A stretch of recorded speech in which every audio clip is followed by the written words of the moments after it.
presentation, genetic modification in agriculture.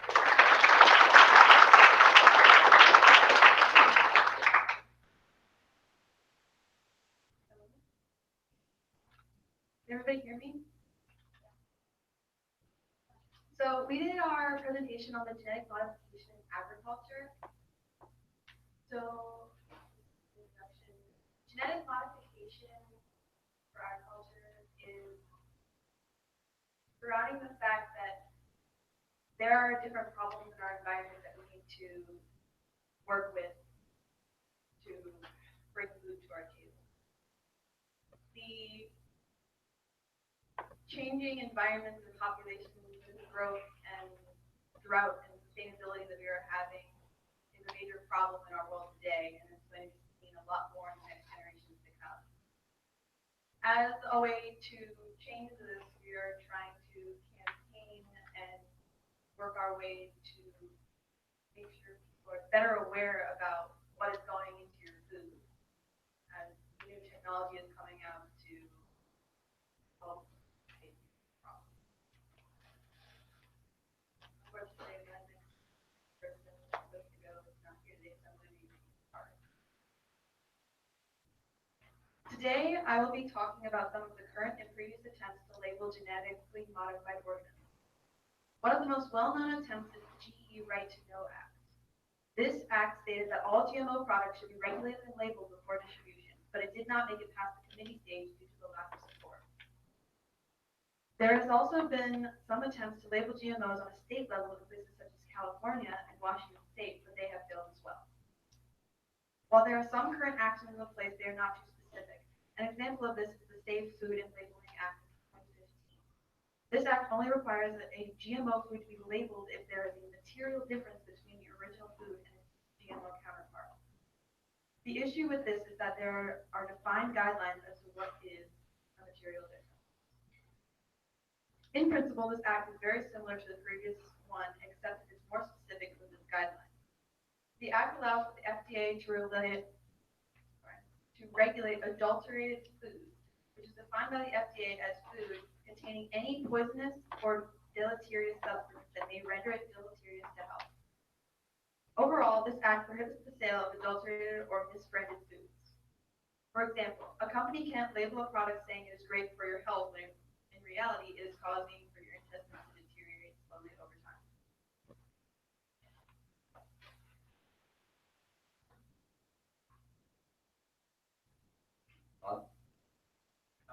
Simply put, GMO labeling, they're just not labeled properly. As according to Gavin's part that who will not be here today. The Safe Food and Labeling Act of 2015 has almost passed by Congress. They only require that certain GMO foods be labeled with a QR code.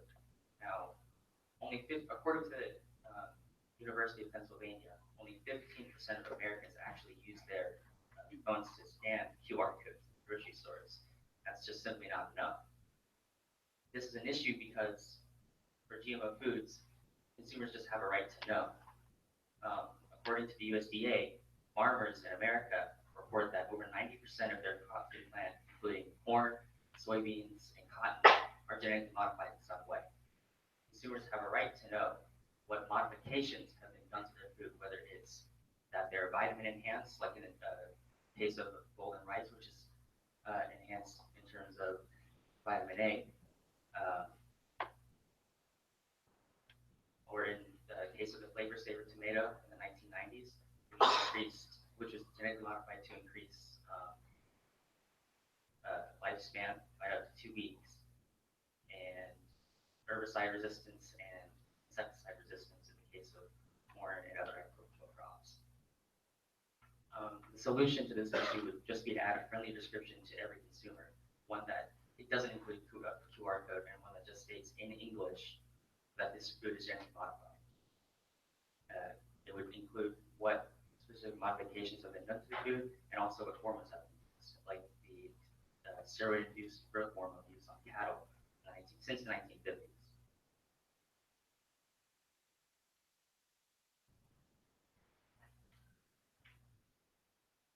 Okay, so the overview overview of our proposal is to provide money for research and require clear labeling. So the QR codes he was talking about is should right here, and most people aren't going to actually check the QR code. So this is just a way for companies to go around the labeling. Phone numbers have been put on labels that you have to call to get all the information. So there are no required laws for companies to correctly label their products, and this is not fair to people that want to avoid certain products or genetic modifications. So in this statistic, 91% of Americans want GMOs labeled. So I'll be leaving for Zach on the logistics. I will be speaking on behalf of Zach about the logistics and planning pertaining to labeling and clarifying products, including genetically modified organisms. We are planning on receiving $215,000 in order to fund multiple mediums to inform the public about a law that would mandate clearly labeled GMO products. The first is a legislative action that would require us to hire a high-end lobbyist for $75,000. This lobbyist would propose our mandate, and then we would need to spread awareness for people to vote on the mandate. The most expensive medium costs $100,000. This would be to pay for billboards. This would include billboard space costs and the printing for the actual signs.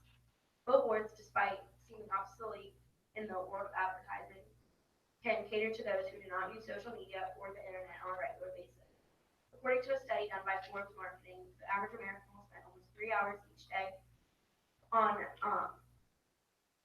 in traffic or on the road, and on weekends will spend an additional 2 hours a day. Social media is another great and up-and-coming source for news. Although not reliable at all times, it will grab a lot of attention. In order to pay for people to advertise on social media platforms nationwide, it would require $30,000. In America alone, over 72% of the population uses Facebook on a regular basis.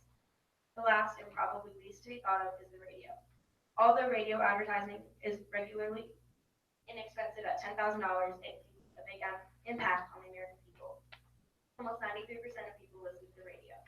Combined with the statistic about how often people are in the car a day, this can reach out to almost all the American public.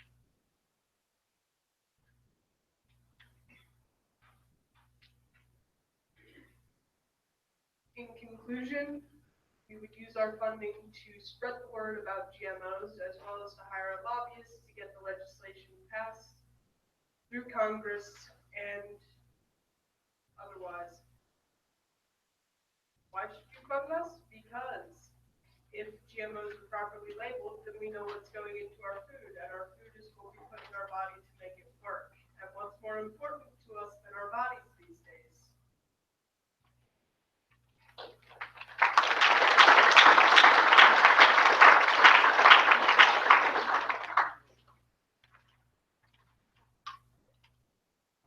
All right, so and anyone can answer this. So my question for you is, do you think that people know enough about GMO food that just knowing that it is genetically modified isn't enough? Just knowing that it's genetically modified helps them make an informed decision.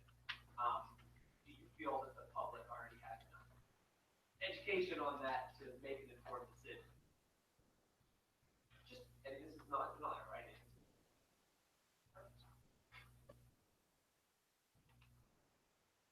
So I feel like there are a lot of the public these days are influenced by propaganda and things that we read about on the internet and different social media platforms. I feel like there are a lot of negative connotations toward GMO. The word itself goes back to a lot of negative side effects and things that have been linked to this trait. I feel like if we were to better understand it and the public were more aware of what GMOs actually were and how they affected the agriculture that we use in our food today, I feel as though we could work to fix problems that actually are affected by it, and we would be more likely to them and less likely to ignore them. So you're not actually advocating for or against GMOs. What you're advocating for is the labeling of them. Yes, labeling and food awareness. We're trying to get people to understand what GMOs are and how they can help and how they can also be detrimental as well, because there's always give and take with things, biotechnology. Who are solutions that you think we want to avoid?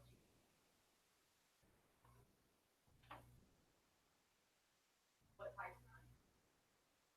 So You don't have to answer all the questions yourself.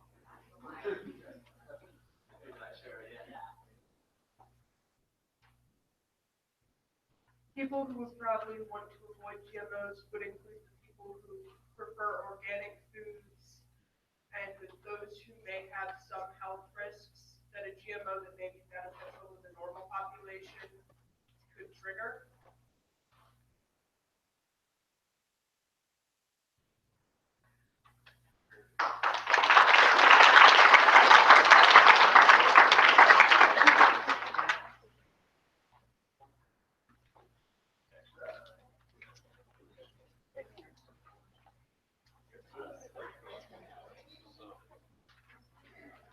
Again, take a minute as a group while we're setting up for next one, talk about the evaluation on them, how they do it from there.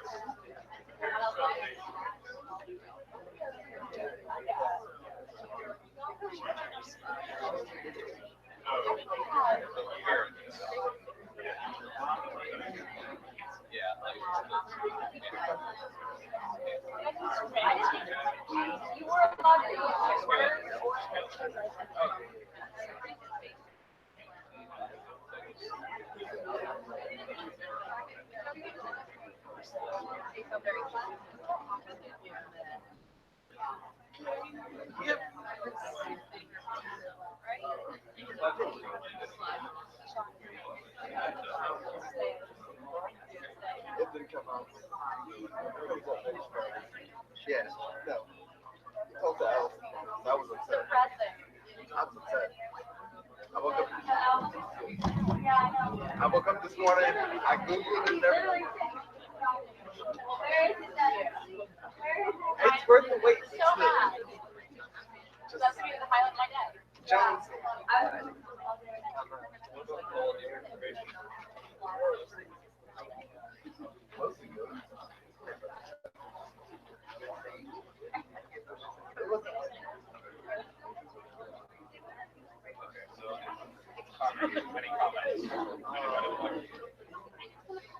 Any comments on the last one? All right, our next group up is the human therapeutic cloning group. Please give them a warm welcome.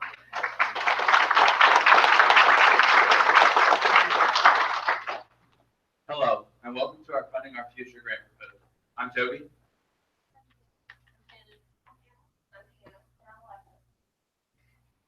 Human therapeutic cloning is a technique in which a patient's own DNA is used to create organs and tissues that can be used to heal them, which differs from reproductive cloning, which heals a whole organism. If this technology were further advanced, it would be possible to create organs that would save countless number of lives per year. Though this has never been successfully implemented, in 2013, a big step towards success was reached when human embryonic stem cells were isolated for the very first time. Since then, a number of problems have beset the progress of this. Two of these main problems are differentiating between reproductive and therapeutic cloning and legislating the point at which an embryo is considered a human life. We plan to use 1 full-time lobbyist, 2 part-time lobbyists, and 3 targeted ad campaigns in order to push for such legislation. Currently in the United States, there is no federal law specifically regarding human therapeutic cloning. However, the government does not provide any funding for the research and development of this biotechnology. The former president of the United States, George Bush, took a strong stand against this claim, which contributed to lack of funding. He stated it was unethical to use human embryos and they should be treated as a whole person rather than as science or medical field. Bush then created the Human Cloning Prohibition Act, which prohibited any form of human cloning to take place in the United States.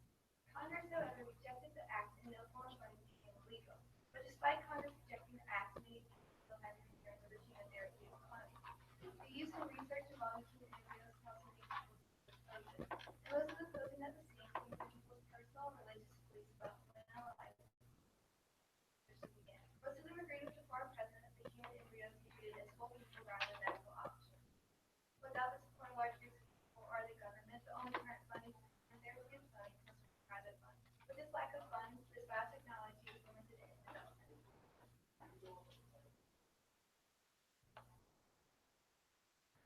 issue that has come to our attention concerning human therapeutic cloning is the lack of legislation defining the point in time in which an embryo is considered human life, separating therapeutic and reproductive cloning. It is important for these issues to be addressed in order to make progress in therapeutic cloning. The public is concerned about the morality of this technology. Many people feel that the use of embryonic cells is a destruction of human life and is unethical. We must put legislation in place in order to inform the people of how this technology works and the benefits that it can bring. Therapeutic cloning has the ability to save the lives of millions by providing treatments based on people's own DNA. We must take action in order for this technology to be utilized and for it to reach its full potential. Okay, first and foremost, we need to establish exactly when we can no longer harvest from an embryo. This, of course, is no easy task. However, our group has decided that officially after 12 days, it is no longer capable of pulling cells from the embryo without harming the embryo irreversibly. Going off of this, we plan to use our lobbyists, three of them in fact, to target a swing state, a Democratic state, and a Republican state in order to reach all types of political people.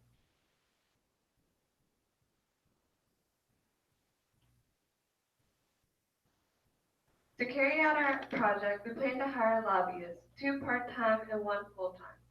Our lobbyists will travel to California, Texas, and Florida within the next 10 years to present this information to the states of our choice. We chose these states due to their representation in the voting process, and we believe that we can persuade them to our side.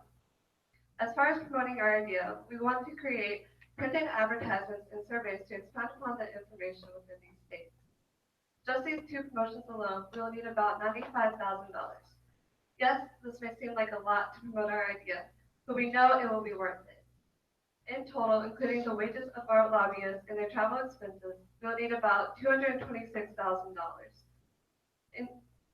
In the end, we know that the knowledge and political progress will outweigh these costs, and so we can measure our success based upon the amount of people that are informed on therapeutic cloning and those that catch on to our legislation. In 2013, our successful attempt at human therapeutic cloning was completed on a small scale. 2 years later, in 2015, a human heart was grown from a patient's cells. Unfortunately, it did not function effectively enough to be placed in a human body. Since then, progress has been slow due to poorly defined guidelines. In order for these successes to continue, funding is required in order to initiate a public awareness and legislative campaign which will clear the moral and legal fog surrounding the science. This grant will assist in the creation of laws which determine the time an embryo becomes a human being, the differences between reproductive and therapeutic cloning, and the acceptable uses of embryos in this process. In addition, by informing the people through advertisements and lobbying efforts, it should soon be possible to generate organs and medicines specific to a patient's DNA through human therapeutic cloning. Here are citations. I would like to thank everybody for coming, and are there any questions?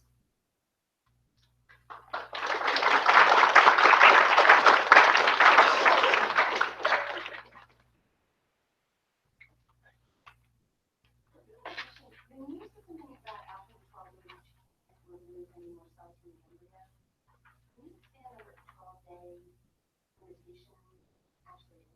So after 12 days, the blastocyst usually forms the largest clump of cells, about 16 of them, and you can't really remove any more without hurting the embryo itself, because those are the ones that the entire organ body is based off of. So if these cells are used in medical research, after the 12 days, what would happen? They've already started differentiating, so you would have to go through the trouble of reprogramming them and making them pluripotent cells. And when we reprogram those at the moment, it causes cancer.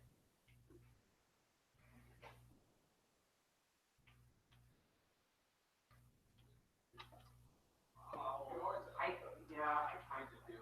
4 minutes here. Do you see any, I guess, potential problem with trying to convince people the difference between embryo and one that is 12 days old, or one or anything, because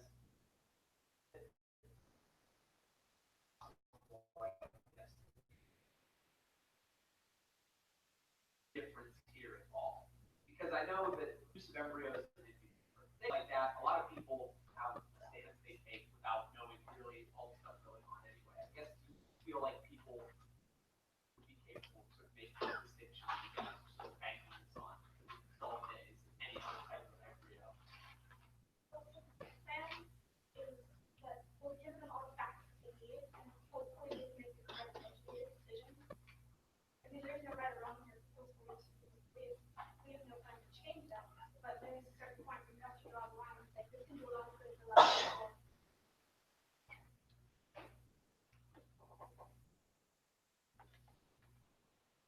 Question over that. I want to ask you a question.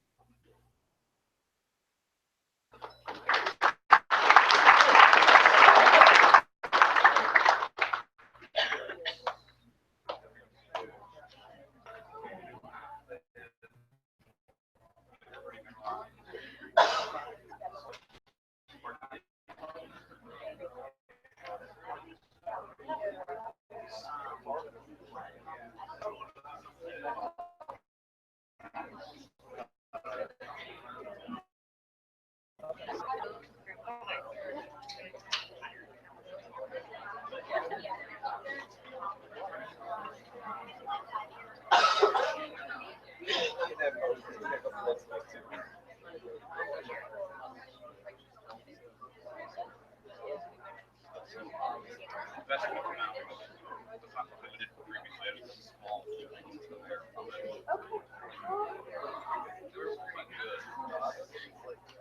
Yeah, definitely like a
All right, our next group, a little short staff today because a couple of the members were not able to be here, so we're going to get some video participation from the members that were not here. So please welcome the future organ transplantation. Good morning. We have two absent members. One does the introduction. We're going to show the video, and then afterwards, I will try to summarize what he might not have covered, and so will Jason further do the presentation. This is Andrew Garcia.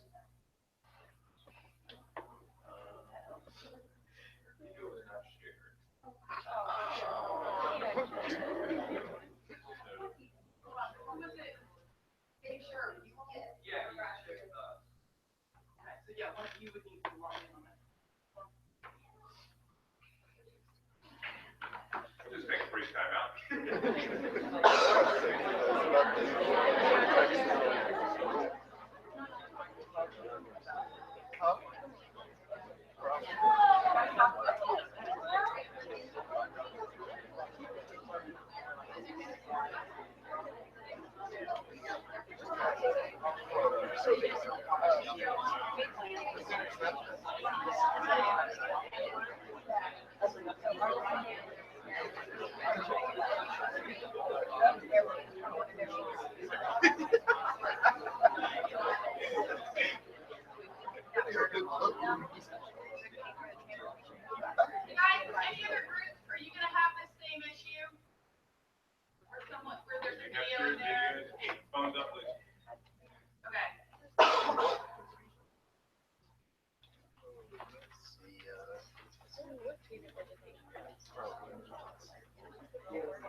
At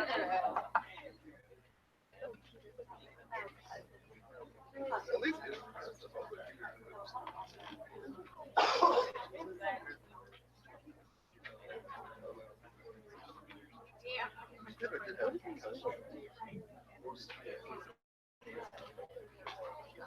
oh, it can be separate as well.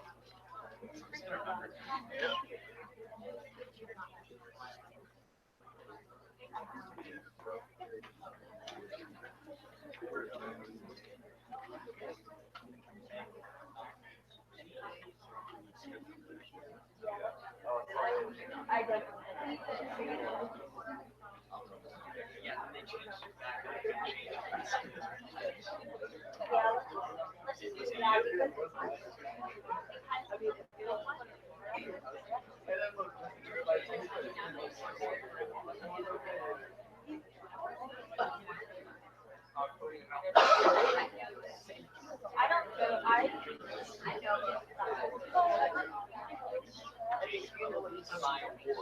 It's not alphabetical order.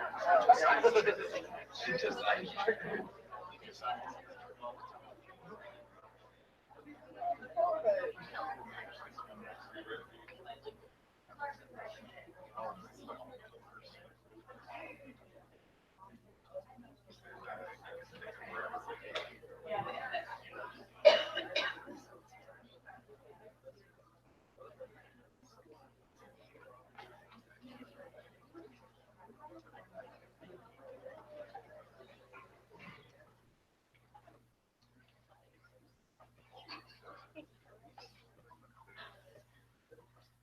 All right, we will resume.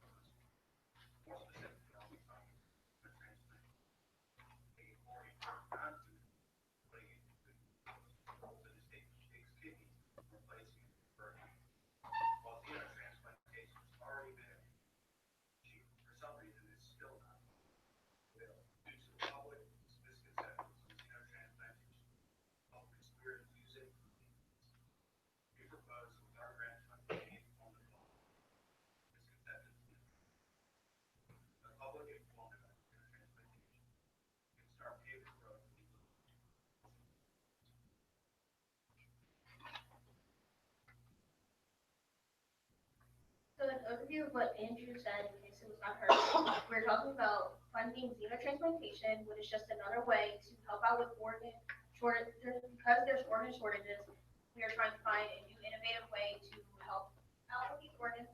And it's basically taking, for example, a pig genome and placing it into a human. It's not a permanent solution, but it is a temporary one that would help. To the current actions and events, scientists, starting with the roots, look at the public response. In a survey that will be shown later, there is a group of positive responses from the public, therefore why we think that xenotransplantation should be funded. Xenotransplantation can be seen as good because it's, even though it's not permanently fixing this problem, it is giving a short-term response that will help out, that can lead to new innovative ways that can be further pursued. Over 25,000 individuals die each year due to lack of a suitable donor organ, and xenotransplantation helps out with this process.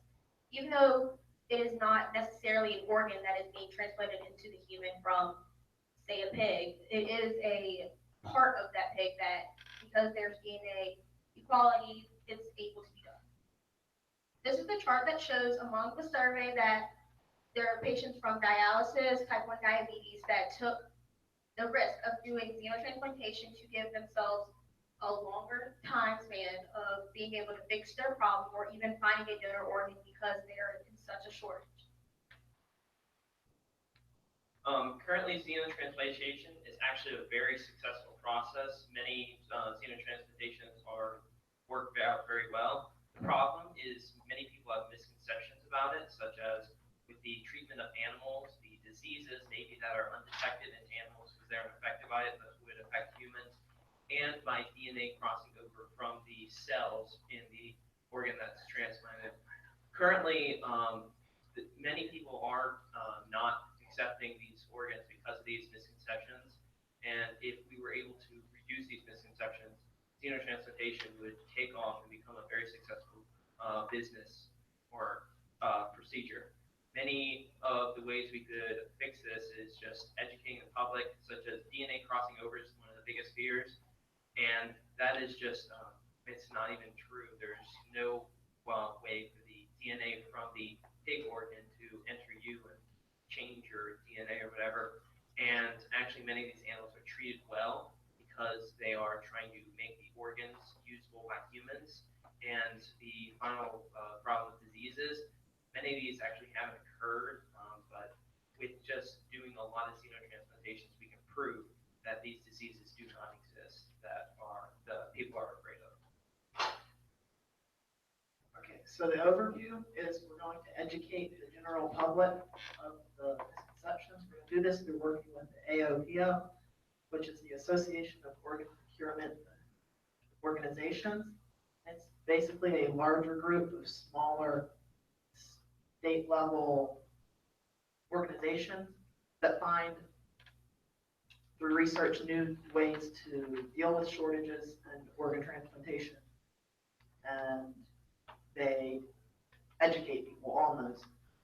So the fears and misconceptions, we're going to we wanted to hold seminars and advertisements and work with lobbyists to eliminate these through the general public being educated. And since the lobbyists would work with legislative people, we're hoping through them becoming aware of it, the public will also become aware of it. So through increased knowledge about it, we're hoping to increase the usage of it. And this is a really useful technology because it's currently available, unlike a lot of other technologies, and it's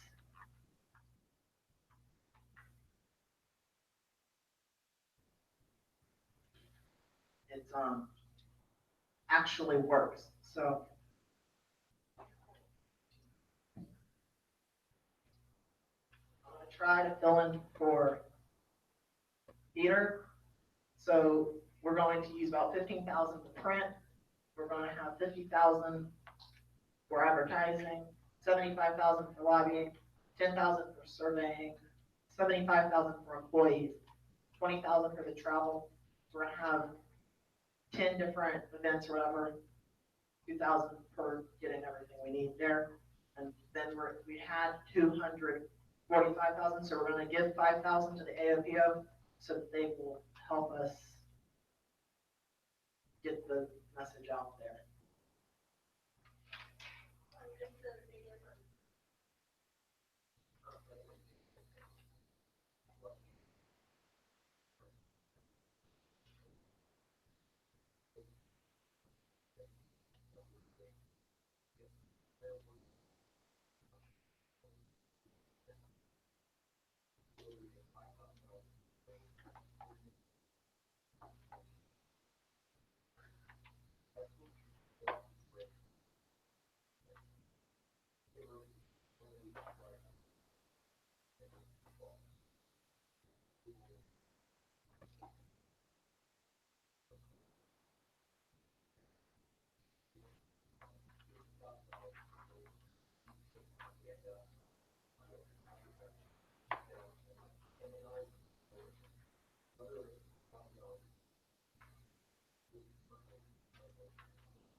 transplantation.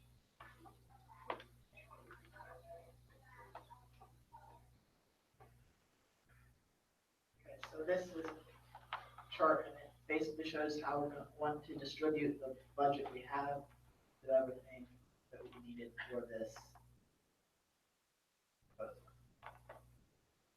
In conclusion, xenotransplantation is a very successful process, and it works now, and we just need to make sure people know that it works. And if we can do this, we can save 25,000 lives a year and help the lives of over 250,000 people who are all waiting for organs transplantation. Unlike some other topics, this is a very current issue. Like I said, 25,000 people are dying a year, and we could stop this by educating the people that they could just get an organ transplantation from a, say, pig, and it would save them, or at least keep them alive for another couple years. And just so, I mean, even a couple years more of their life would be amazing for these people.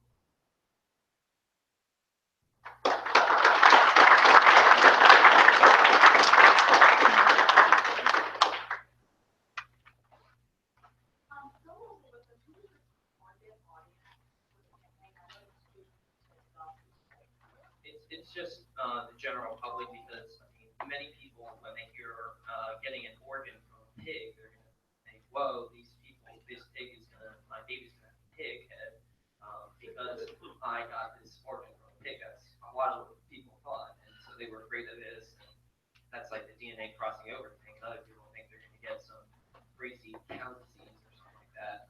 So just people who need organs and the general population, because you never know when one of them's gonna. Okay, so once they are informed and understand the discussion, what do you want them to do? Well, What some people do? I mean, just to be able to accept these organs, because there's 250,000 people on a waiting list waiting for human organs, because there's just such a shortage of those. And so they offer xenotransplantation to these people, and they think, "Oh no, I'm not going to do this. It's horrible. I'd rather die." Well, actually, it's really not that bad. It'll give you at least a couple more years, if not, they save you completely. I didn't even realize that they had a choice. Yeah, it's just a separate choice. Like people who are at the bottom of the waiting list, there's so many people who are waiting. I mean, there's people who are dying. You know, they're thinking, what are my options? And this is one of the things to talk to them, many to turn it down.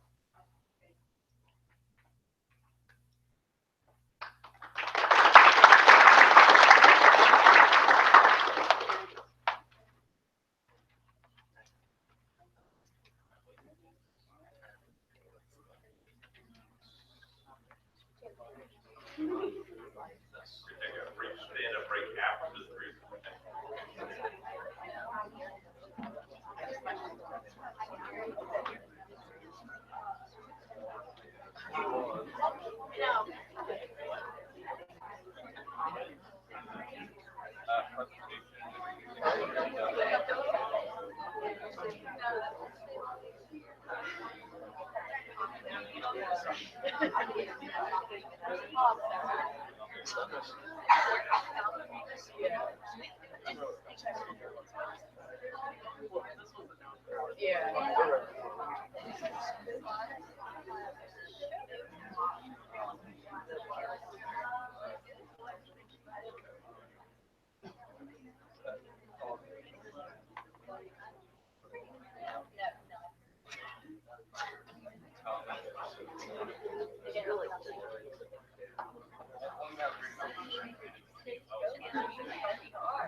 All right, please welcome the genetic testing group.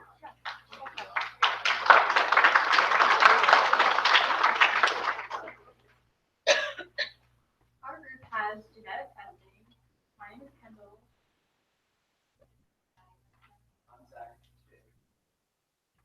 So our proposal is to have all healthcare insurance providers cover the cost of genetic testing since not everyone can afford it. That's the first thing that we're gonna have to do is advertise to get the word out there, because our main source of money would be from benefactors. So we're going to be doing ads through a national level and through TV and social media. After we get the word out there, we're hoping to bring in a total of $432,000. This is a 2-year plan. So today we're asking for $250,000 to start everything off.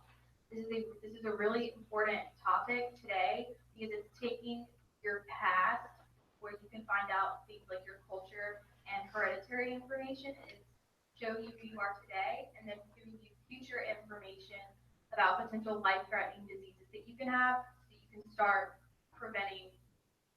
doing anything you can to prevent them now.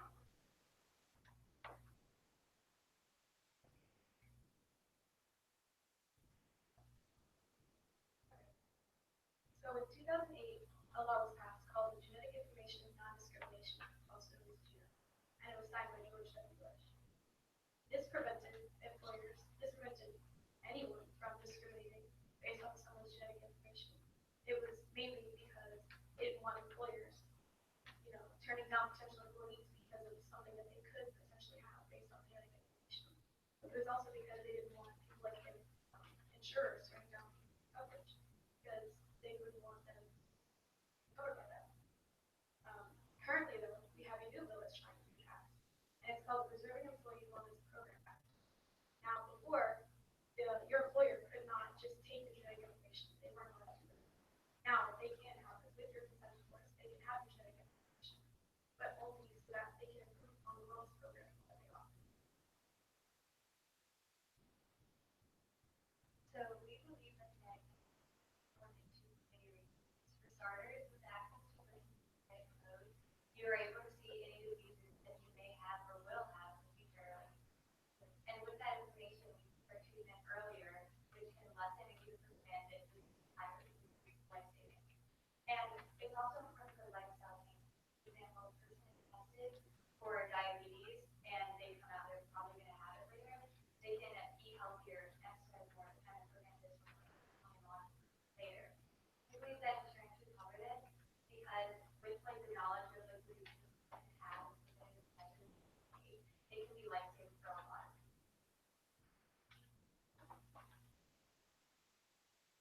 So what will happen is that advertising campaign will take place. This campaign will cost about $432,000 a year. The purpose of this campaign is to inform the community about this new law that we're trying to pass. It is also to persuade legislation and voting in favor on this issue. This law is being proposed because of the amount of people it will impact. Many families have history of genetic issues but cannot afford to get a test done. A genetic test will tell a patient exactly what they have or do not have so they can prepare in the future. We believe that insurance should cover the cost of genetic tests because the issue is so prominent.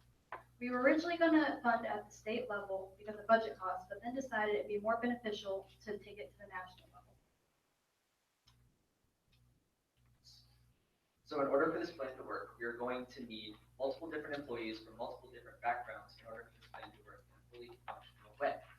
This plan is going to take up to 2 years, and this is going to be on the national level for advertising and lobbying all across the United States. Our projected costs are $432,000 for a total of $864,000 for our entire 2-year plan. This is going to be done by first having a campaign office where we can store all of our campaign needs and anything we have.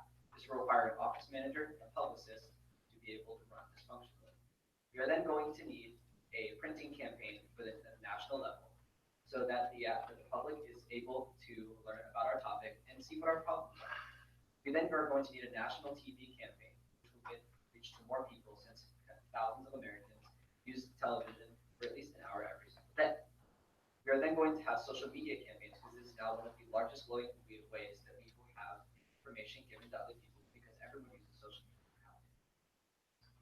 We will then require a lobbyist full-time for each year in order to alert the Senate and government of our issue and be able to try and pass a law so that this issue can be solved. We will know that this action will be measured highly and it will be beneficial when we either have a law passed signing that healthcare has healthcare has to provide genetic testing, or that the public is informed of our ideas so that they can then work with the Senate and be able to pass our law as fast as possible.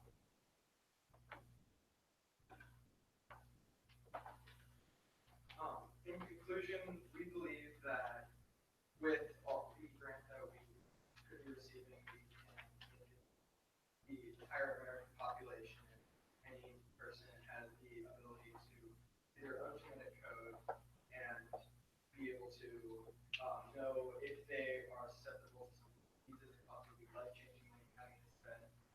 And we believe that we should be funded because in the near future, it may not be an uncommon thing to have your insurance coverage.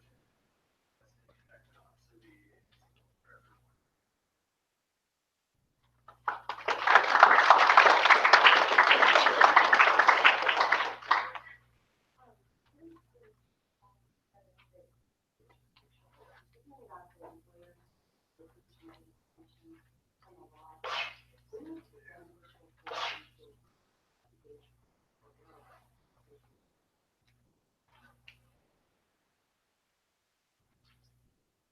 Beneficial for the employee,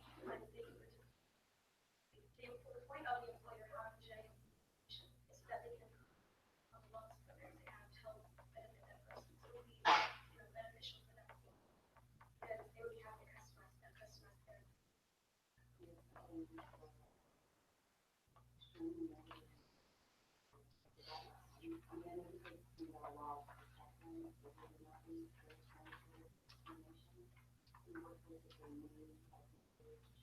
They probably would be. Not really. It's good law.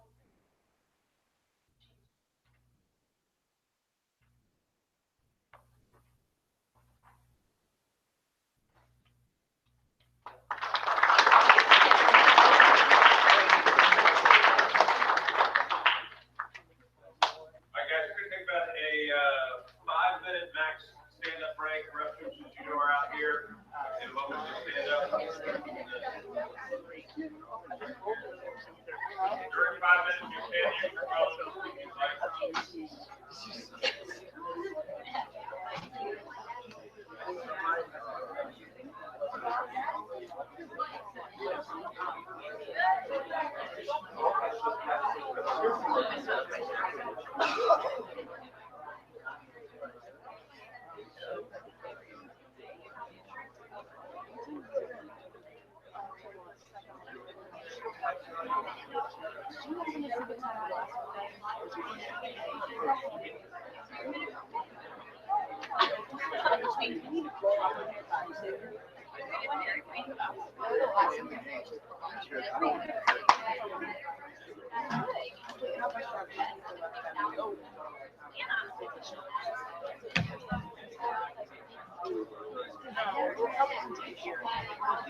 Yeah.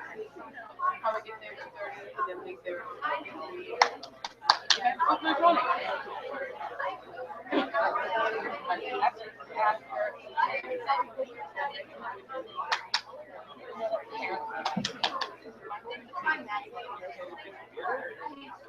Wait, was it on her side? My phone won't work. That's a great thing to do too. No, sometimes I have to drop it to make it work. I feel like that's not. But hey, we'll not do it. Oh my god, I'm so sorry. I always make it sound worse. I'm so tired.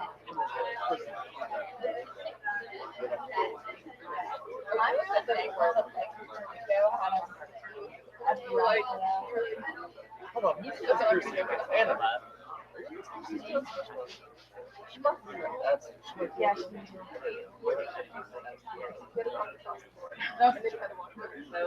yeah, I was like, yeah, that was working. If we were not like that, I was like,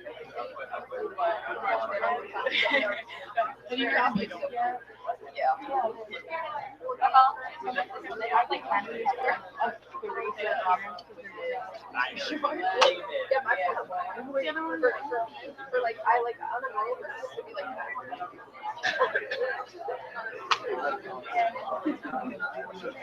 I don't know. Yeah, that's why I gave her longer options. For genetic modification in agriculture in the room right now. Yes. Okay, yeah, you guys still haven't responded to the email with the correct link to your website. So could I have somebody from each group come up and get that figured out right now? Because you're doing conclusion. Where are you focusing?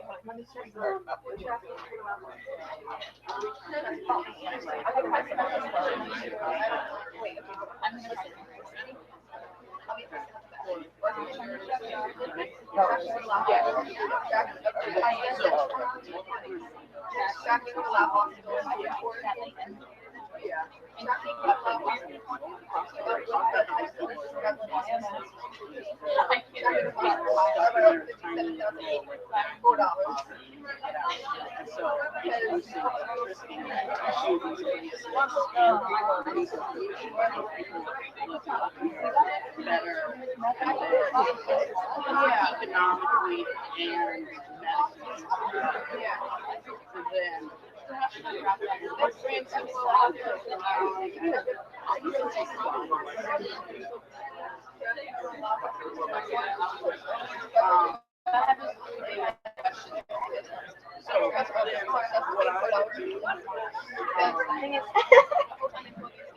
Taylor! You said fingers what? our proposal is like, our proposal is trying to like,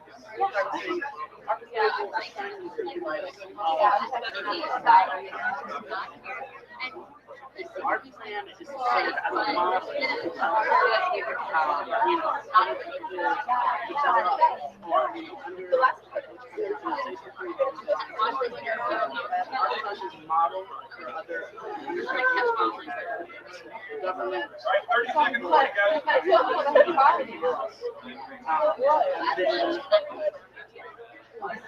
you know, well, say what you're gonna say, but make it try, you know, there is a game problem. So I'm gonna.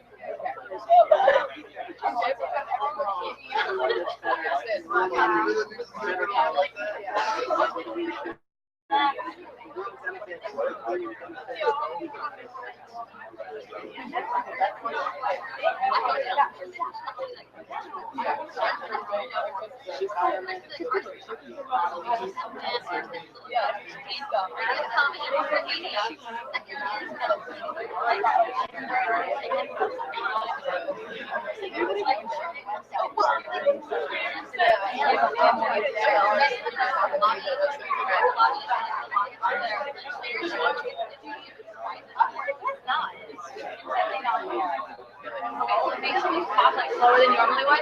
And don't do this. You go like this. Kind of like that. And then talk slower than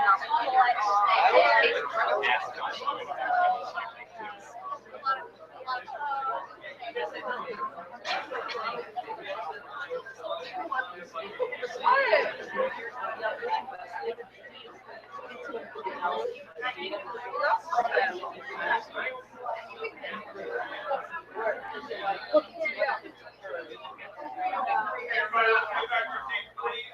Get started with our next presentation.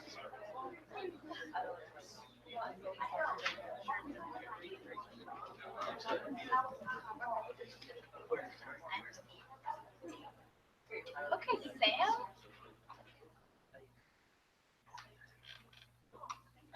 Hi, so I'm Maddie. Oh, listen to this out there, sorry. Liz. Okay, Sam.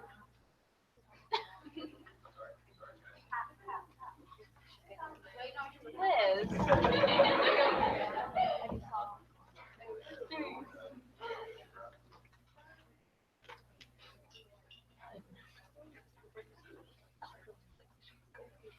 Please welcome the gene therapy group. Hi, so I'm Maddie. Rachel, Haley, Samantha, Brittany, and Alex. So we're going to be presenting gene therapy.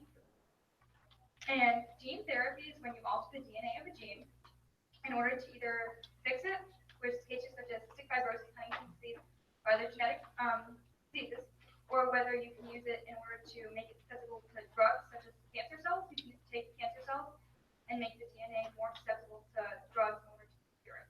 So gene therapy was first introduced in the 1970s by French Anderson, who was a scientist who cured a girl with ADA deficiency. This was the first well-known case, and gene therapy as a whole isn't very well known, even though it can be used to cure very many cancers, and considering it is relatively new. Gene therapy as a whole, we are going to be using it in order to make a scientific journal, in order to create publicity for scientists and the general public on the pros of gene therapy and how it is used to cure different diseases. I'll be talking about the current actions and concerns regarding gene therapy. Scientists and STEM majors at MIT just recently developed cytotoxic cells, also known as killer T cells. Killer T cells are genetically modified cells that target cancer cells in the body. How they work are scientists extract cancer cells from the area of cancer cells in the body. They modify the genes so that instead of being a cancer cell, they are now attacking the cell they once were. They are re-injected into the body around the source of cancer in the body. Then they work as viruses, and they spread rapidly and they work efficiently to shut down the cancer. One of the problems or concerns that scientists have with this right now is that they are not 100% sure if the immune system will detect these killer T cells as a malware in the body and shut it down before it has the chance to, eliminate the cancer in the body. Now I'll be talking about the ethicality and religious aspects of gene therapy. Regarding germline gene therapy specifically, many people do not like the use of germline gene therapy because they think it's unethical due to the fact that you are altering the genetic code of fetuses and they don't have a say in what's going on. Also, stem cells are being used in the process to do so. These fetuses would be, scientists would be allowing these fetuses to have less problems growing up once they are fully developed because they are altering the genes beforehand. People don't like that the fetuses wouldn't have a say in what's going on, although they would not have a say anyway because they would be under the jurisdiction of their parent or guardian. Regarding the religious aspects, in the Christian religion, specifically the Catholic part of the Christian religion, they disagree with gene therapy because they think that you are altering the will of God, and they don't like that you are changing the genes because they think that God is all-knowing, all-seeing, and all-powerful and knows what is currently happening and what is going to happen, and they disagree with this. So one really compelling issue with gene therapy is invasive cancers. According to the American Cancer Society, in 2016, 42.1% of males and 37.6% of females were diagnosed with some form of invasive cancer. That's 39.8% of the entire population, meaning that for every 5 people in the United States, 2 of them have an invasive cancer. Generally, cancer treatment consists of surgery, chemotherapy, radiation therapy, targeted therapy, immunotherapy, etc. Basically, all that means is that the doctors are going to make you feel worse before they can make you feel better. Now, the American Cancer Society estimated that 20.9% of everyone diagnosed in 2016 would die at the hands of their cancer.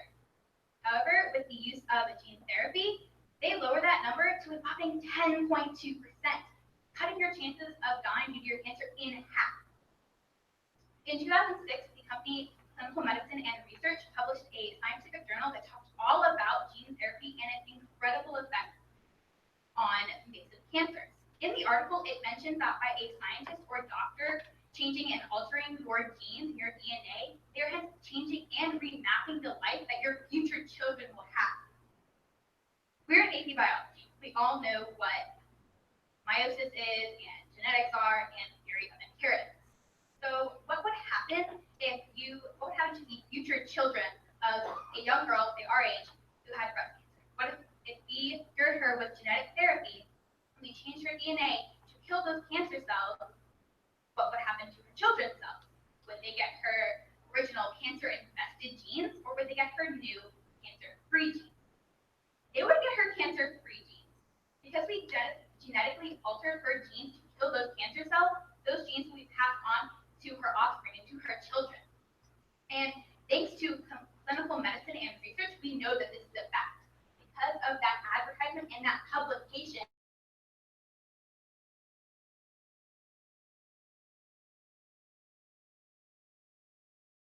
the lives of cancer patients' future children.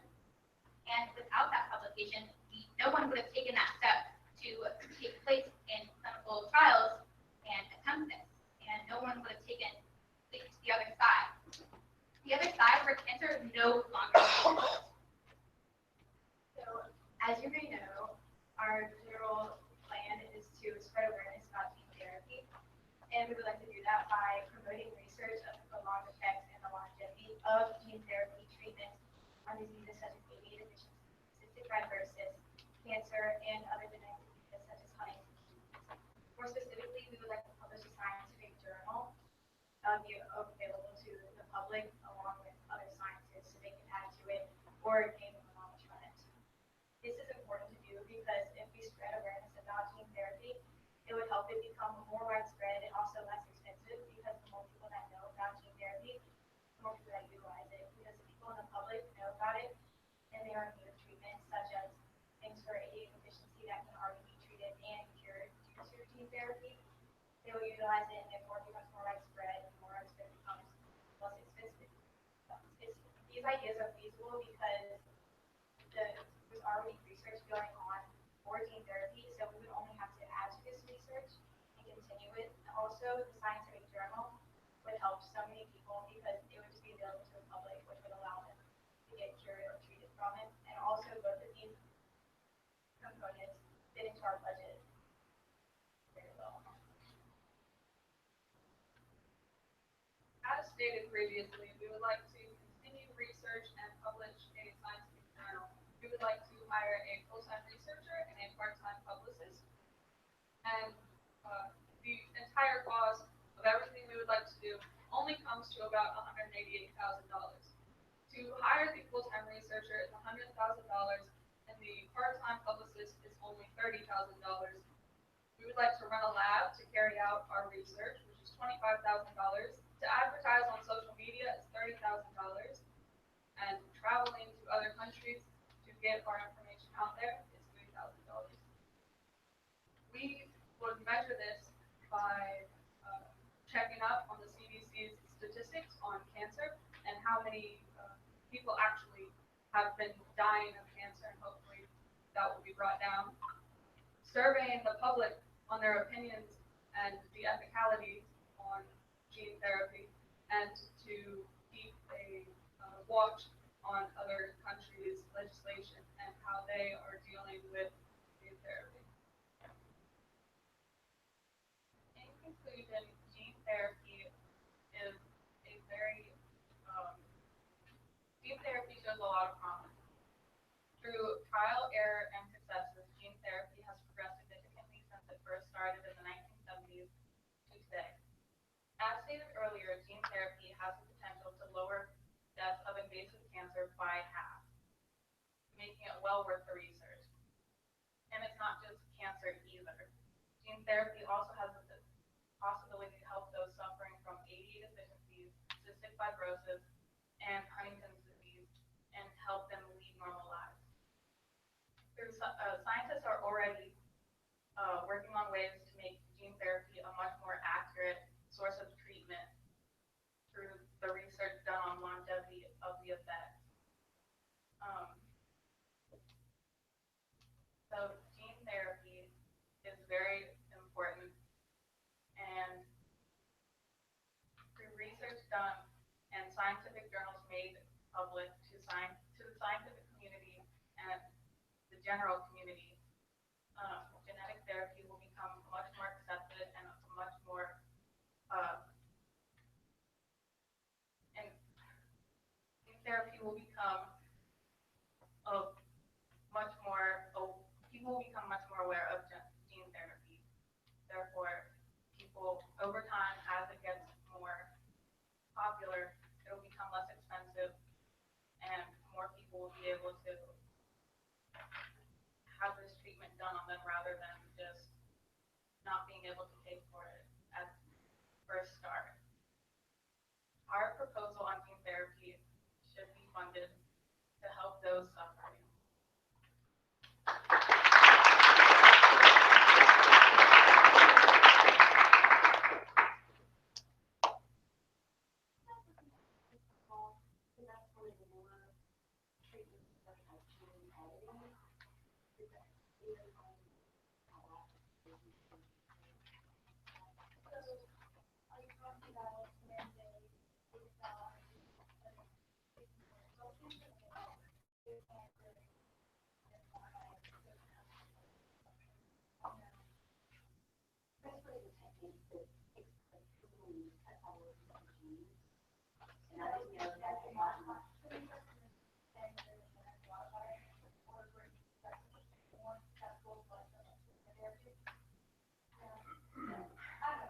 Okay, I mean, if you didn't have fun, I was just wondering.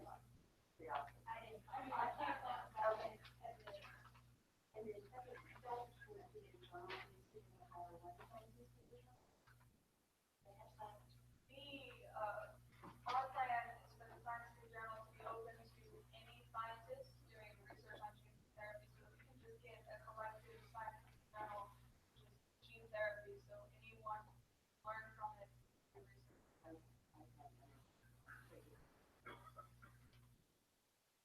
So how would your group address the concern of someone said this isn't a medical treatment, this is just genetically modifying human beings?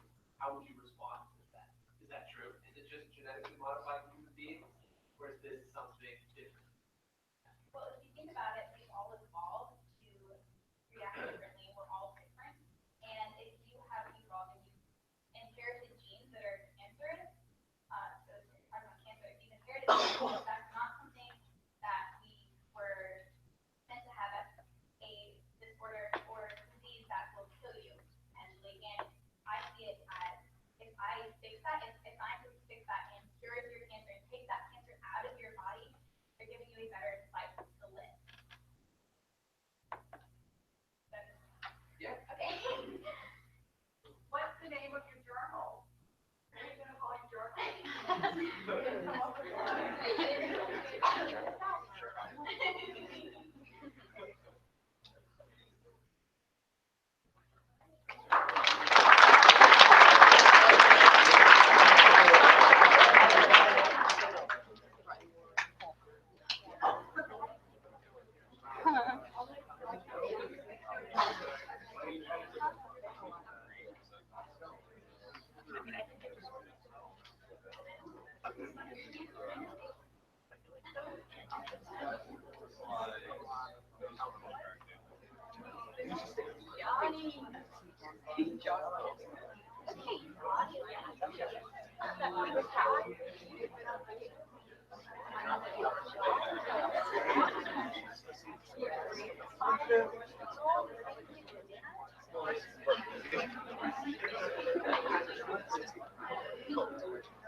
Next up, please welcome the Performance Enhancing Drugs Group.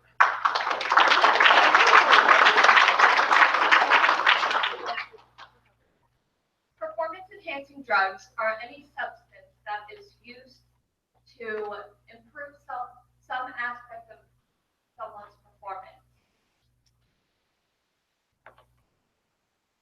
While many people believe that components performance-enhancing drugs are solely used for sports. They have also been used for education and medical purposes. Performance-enhancing drugs have been around since the ancient Olympics, but they weren't in the form you see today.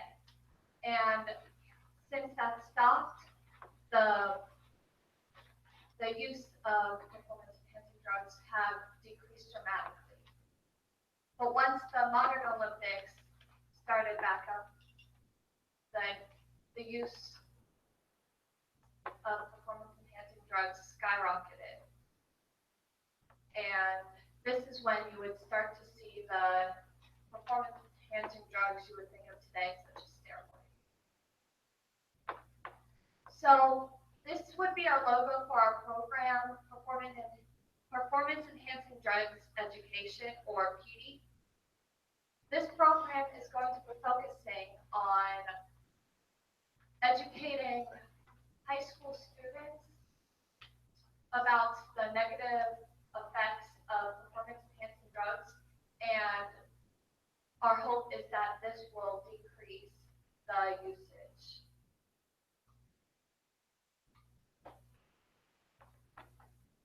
So, in order to start the United States war on drugs, President Reagan signed the Anti-Drug Abuse Act in 1988.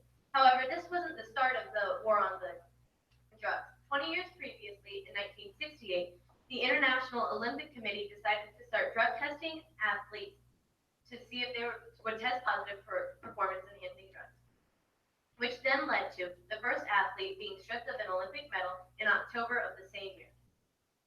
In today's world, many more schools and athletic organizations are beginning to adopt their own drug testing policies in hopes of decreasing the use of these drugs.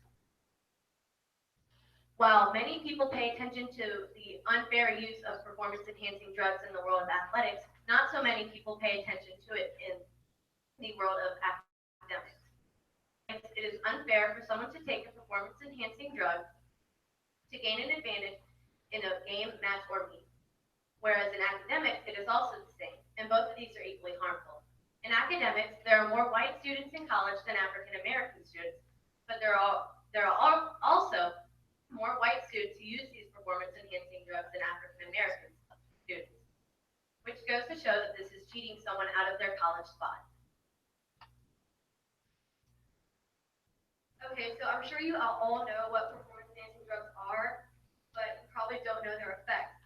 And performance-enhancing drugs can really affect your hormones, which you can have a lot of acne, you can have cancer, you can develop heart failure, and if you're a male, you can have a low sperm count and develop more female attributes, and if you're a female, you can have more testosterone and more masculine attributes. And 30% of all athletes have admitted to using performance-enhancing drugs. So let's say all of you in this room were athletes. About half this room would be using performance-enhancing drugs illegally, or even more, since only 30% have admitted to it. And there's been a lot of legal issues with it. Like, there's laws obviously against performance-enhancing drugs, but it's not really working out because there's still so many athletes using them. Which is why we need to spread more awareness, especially to younger kids. Like, if you use performance-enhancing drugs, like, let's say you use Adderall, and you're not prescribed Adderall, and you get caught using it, some athletes might get upset about that because there are other athletes who are prescribed to it who can get away with using Adderall, which there's a lot of controversy, and that's why performance-enhancing drugs is such a hard topic to get around.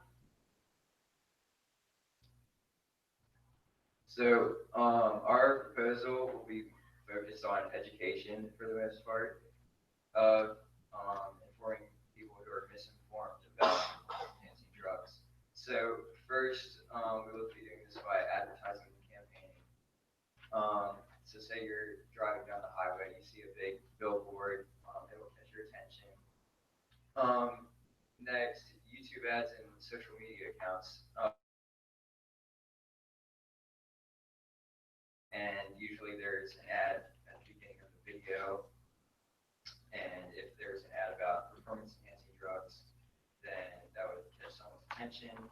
Also, these substances are started to be used by high school students in maybe even younger. And most of these students have social media accounts. So if they saw information about these substances on social media, then they could be dissuaded to start using them at such a young age or ever. So next, since these teens will start to use them, there could be a required class during school with information. In most schools, I know that health class is paired with a gym class, so there could be a section in the health class about performance-enhancing drugs, so that all those students could be educated. And lastly, surveys about these substances will be useful, either paper or online surveys. I know lots of people like to take surveys. Okay, so the three people needed for this program are a publicist, a researcher, and health teachers. Publicists would be in charge of putting together all of the information and creating the ads and the surveys. The researcher would be in charge of gathering information throughout the year to make sure our data is current and following specific trends of high school performance-enhancing drug use to make sure we can focus on the more specific issues. The health teachers would actually give out presentations and give out our surveys. With locations, this is a county-decided program, so if wanted, information will be sent out as needed. This will take place in grades 9 through 12, and this is a vital time for testing. This is when most use of performance-enhancing drugs begin.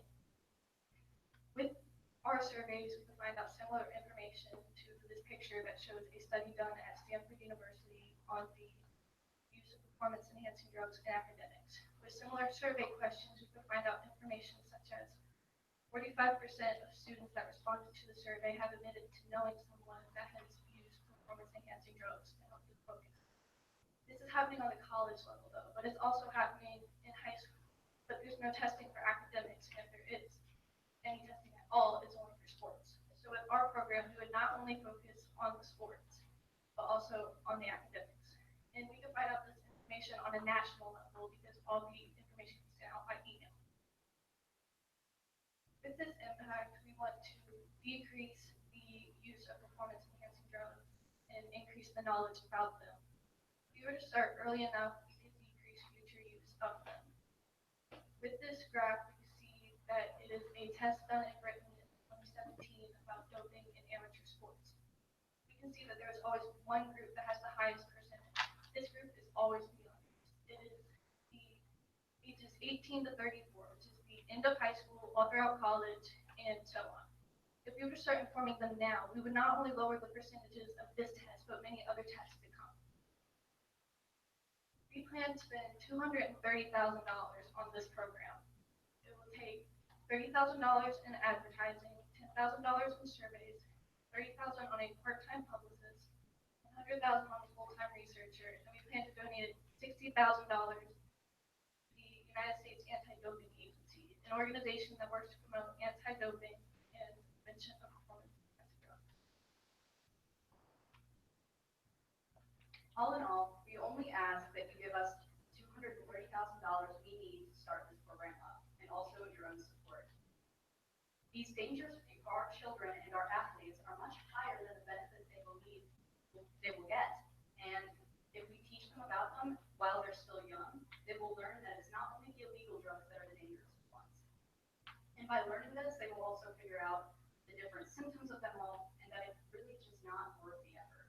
And this will, we can help these children. We can help them while they grow up, and we always know that we want to help our country and our children and ourselves as much as we can.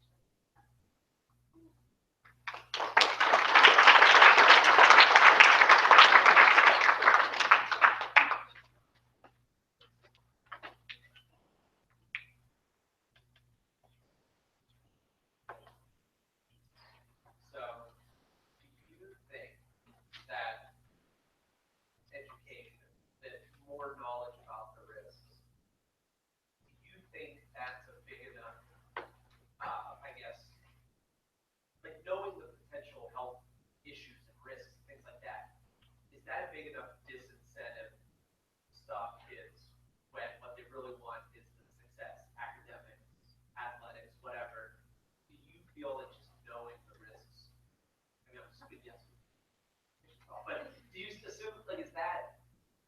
feel like that's effective? Do you feel like just giving them that knowledge would actually cut the usage?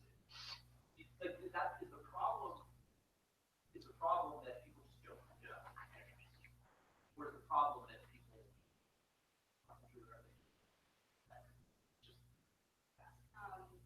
I've always felt like it will never completely stop no matter what legislation you give, but you can always have the hope that it will be decreased by informing them as well as you can about how dangerous it really is.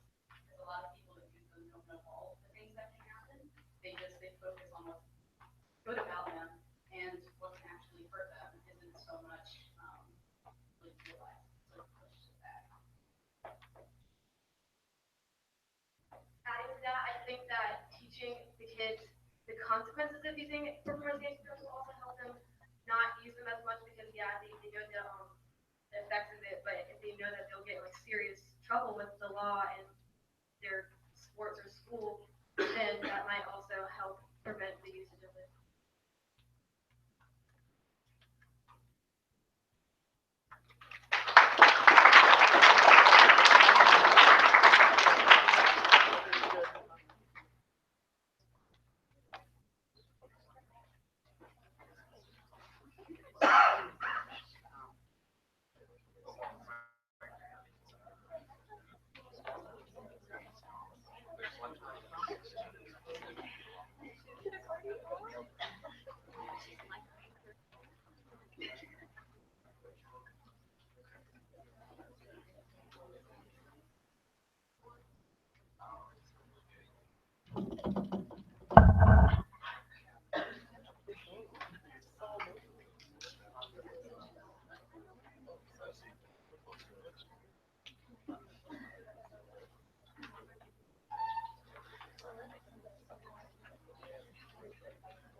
Please welcome the antibiotic resistance group.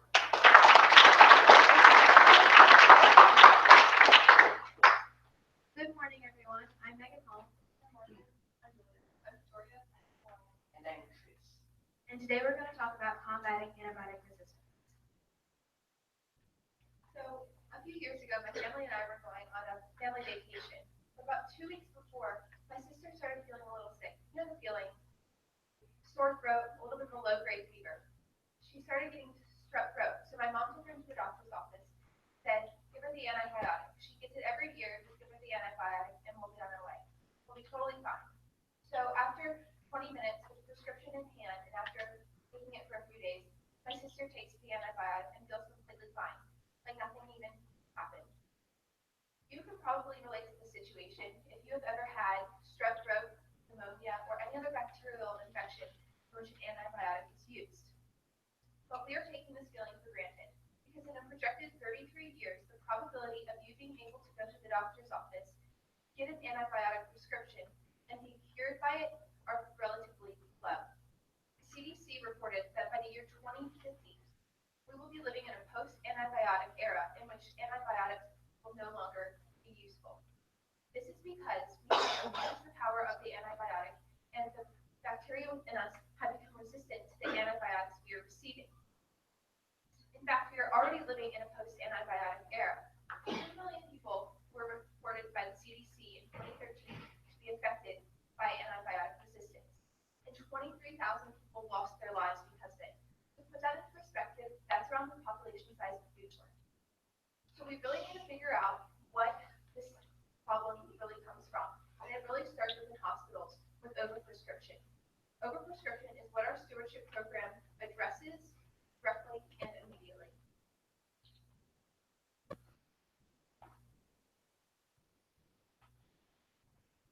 Our proposal focuses around the development of a universal program, otherwise known as a stewardship program, to better document the use of antibiotics within hospital environments. This will allow hospitals to compare and share research with a vast range of pharmaceutical companies. Realizing how patients acquire resistance will allow hospitals to continue combating overprescription. The issue of antibiotic resistance has been quite significant over the past few decades. Antibiotic drugs have been used to treat infectious diseases since the 1940s. Microbes have developed resistance through genetic mutations or by acquiring them from a separate host. Some microorganisms or superbugs have even developed resistance towards every currently known antibiotic. This issue is constantly impacting society in several ways. The success of major surgeries and disease treatments, such as chemotherapy, have been significantly compromised due to ineffective antibiotics. This puts patients at risk and increases the overall cost of healthcare. It is impossible for all humans to avoid infectious diseases caused by resistant pathogens. Overprescription is extremely dangerous and poses a very large risk to society. This is what our stewardship program directly addresses. However, there are two parts when talking about the current actions and events, which include overprescription as well as antibiotics created by pharmaceutical companies. Now, the reason that we're not necessarily targeting antibiotics produced by pharmaceutical companies is because for the past decade, that has been the area of focus in solving this problem. As you can see by this chart, the amount of antibiotics produced over the past 2 decades has significantly decreased. It is obvious that antibiotic development is dwindling. This is in part because of the costs associated with creating an antibiotic. It costs pharmaceutical companies between $400 to $800 million to research, develop, test, and get approved one antibiotic. That is a lot of money for a drug that is used for only a few weeks. It is economically wiser for pharmaceutical companies to spend their money producing drugs that address high cholesterol or high blood pressure, because patients will be using those drugs for the rest of their lives. But this is a problem, because at a time when we need antibiotics the most, when we're being resistant to the antibiotics, we turn to pharmaceutical companies for an alternative, and it's not fair. That is why in 2012, the GAIN Act, or the Generating Antibiotic Incentives Now Act, was signed into law. In an email interview with Bill Gingrey, a U.S. representative from Georgia, who was the sponsor of the GAIN Act, he explains that two things the GAIN Act does. It allows antibiotics to have the fast track title, which means that they can go through FDA regulations much quicker. Additionally, what it does is it grants 5 years of exclusivity to these antibiotics. What this means is that they can be on the market for 5 years without competition prices. What this has done is it has made it easier for pharmaceutical companies to create more antibiotics. But he continues to explain to me what we need to do now, and that is address overprescription. These pharmaceutical companies can create antibiotics all they want, but if hospitals and doctors continue their prescription practices and their prescription history of prescribing incorrectly and way too often, the antibiotics that are put on the market will be completely useless, and they will have resistant strains developed against them, meaning the money that they spent will just go down the drain. That is why we are addressing overprescription in our store. So the compelling issue that our group plans to reduce and combat is the misuse of antibiotics, specifically overprescription.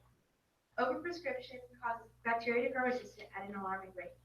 If antibiotics were not prescribed as much as they currently are, many antibiotics would still be able to be used today. 3 actions may help with overprescription. 1, monitoring antibiotic resistance. 2, regular reporting of antibiotic use and resistance to doctors, nurses, and relevant staff. And 3, educating clinicians on antibiotic resistance and optimal prescribing. These actions and more are where we believe a stewardship program is the best step to take.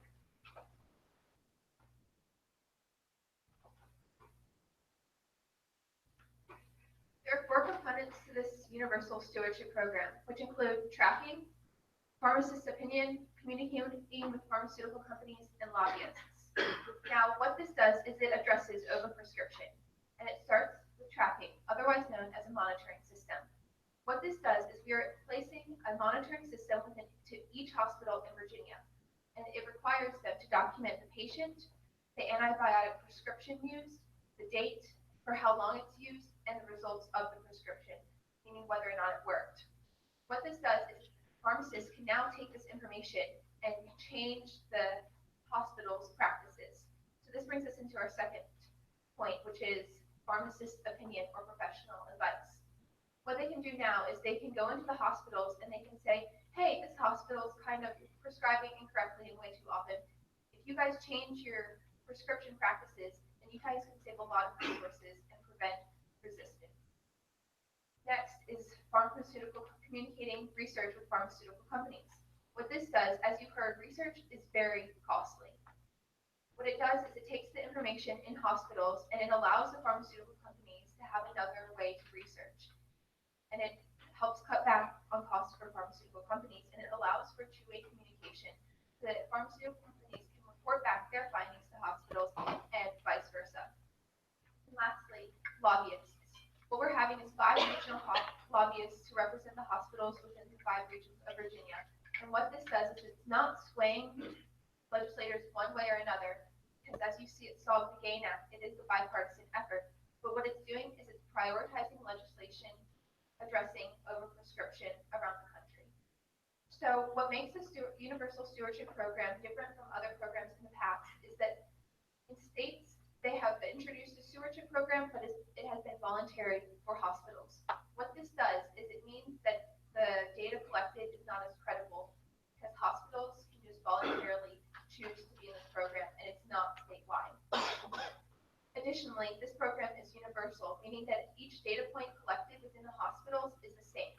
The data collected in Northern Virginia is the same data collected in Southwestern Virginia, so that we can compare the data and it's much more comparable, making the results taken from this study much more credible. While you may think that all of this stuff will cost a lot of money, it will, but it does go into the $250,000 that we are proposing. A fully functional research program, 5 SMART components, which include lobbyists, pharmacists, tracking, and research. 5 lobbyists would be needed to cover each of the regions of Virginia, totaling $25,000 for the cost of all lobbyists. So this may seem like a small amount of money. Lobbyists are only needed for part-time and it requires work for just a few months on it. To employ pharmacists in each of the hospitals in Virginia, it will cost around $91,334. This is a small portion of pharmacists' yearly salary because they will only be needed to check in with hospitals monthly. Next, tracking will be needed in each of the hospitals to keep up with the types of illnesses and the antibiotics used to treat them. This will cost $57,084 because full-time employees. Lastly, research is the most important component in furthering our knowledge on antibiotic resistance.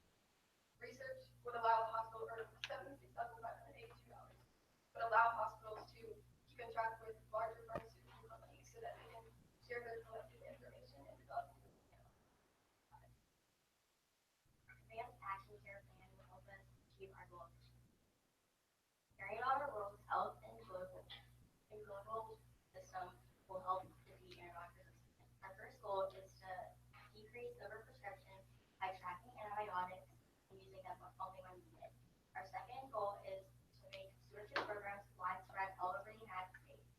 Our third goal is to educate medical professionals on what antibiotic resistance is and how to prevent it. Not only do we need to educate medical professionals on what antibiotic resistance is, but we need to educate patients on what's going into their body. So as of right now, antibiotic resistance is threatening to need more and more antibiotics useless. Furthermore, whenever someone is given an antibiotic unnecessarily, it gives bacteria a free chance to become resistant to that antibiotic. By creating a stewardship program, we could help get rid of this, which would reduce antibiotic misusage rates, which would then result in less antibiotic-resistant strains from being able to develop. Furthermore, this would even help hospitals financially rather than straining them in the long term. Because hospitals with stewardship programs have been shown to spend less on antibiotics. Our group should be funded because as of right now, antibiotic resistance represents a great potential threat to mankind.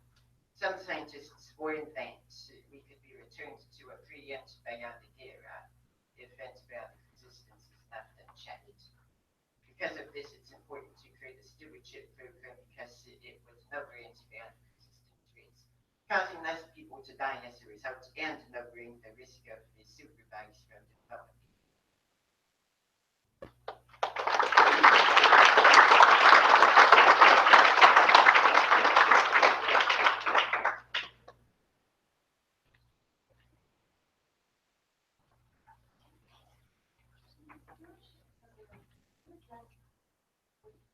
How you would change.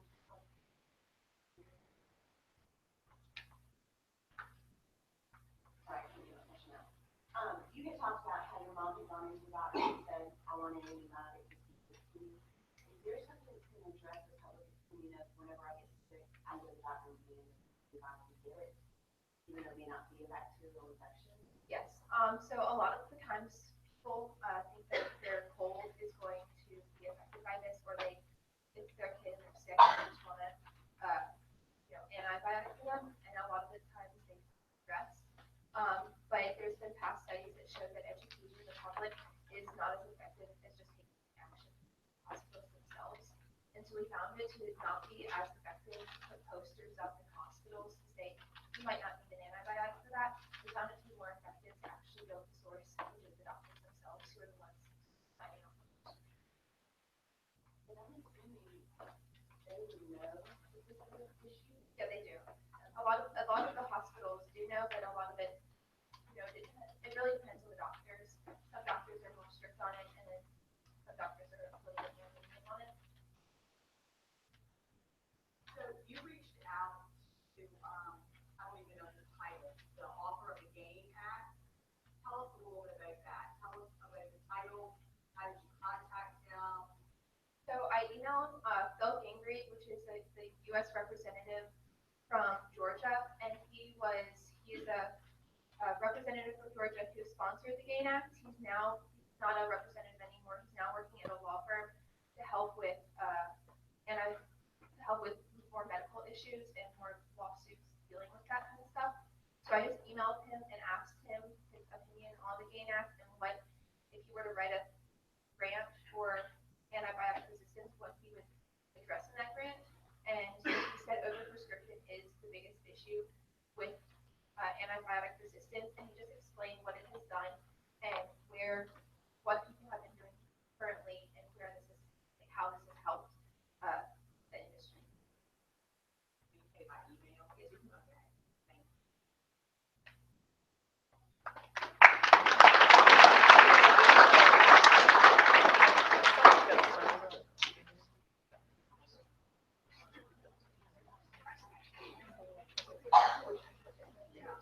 Good luck, Margaret.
All right, please welcome the Human Life Extension Group.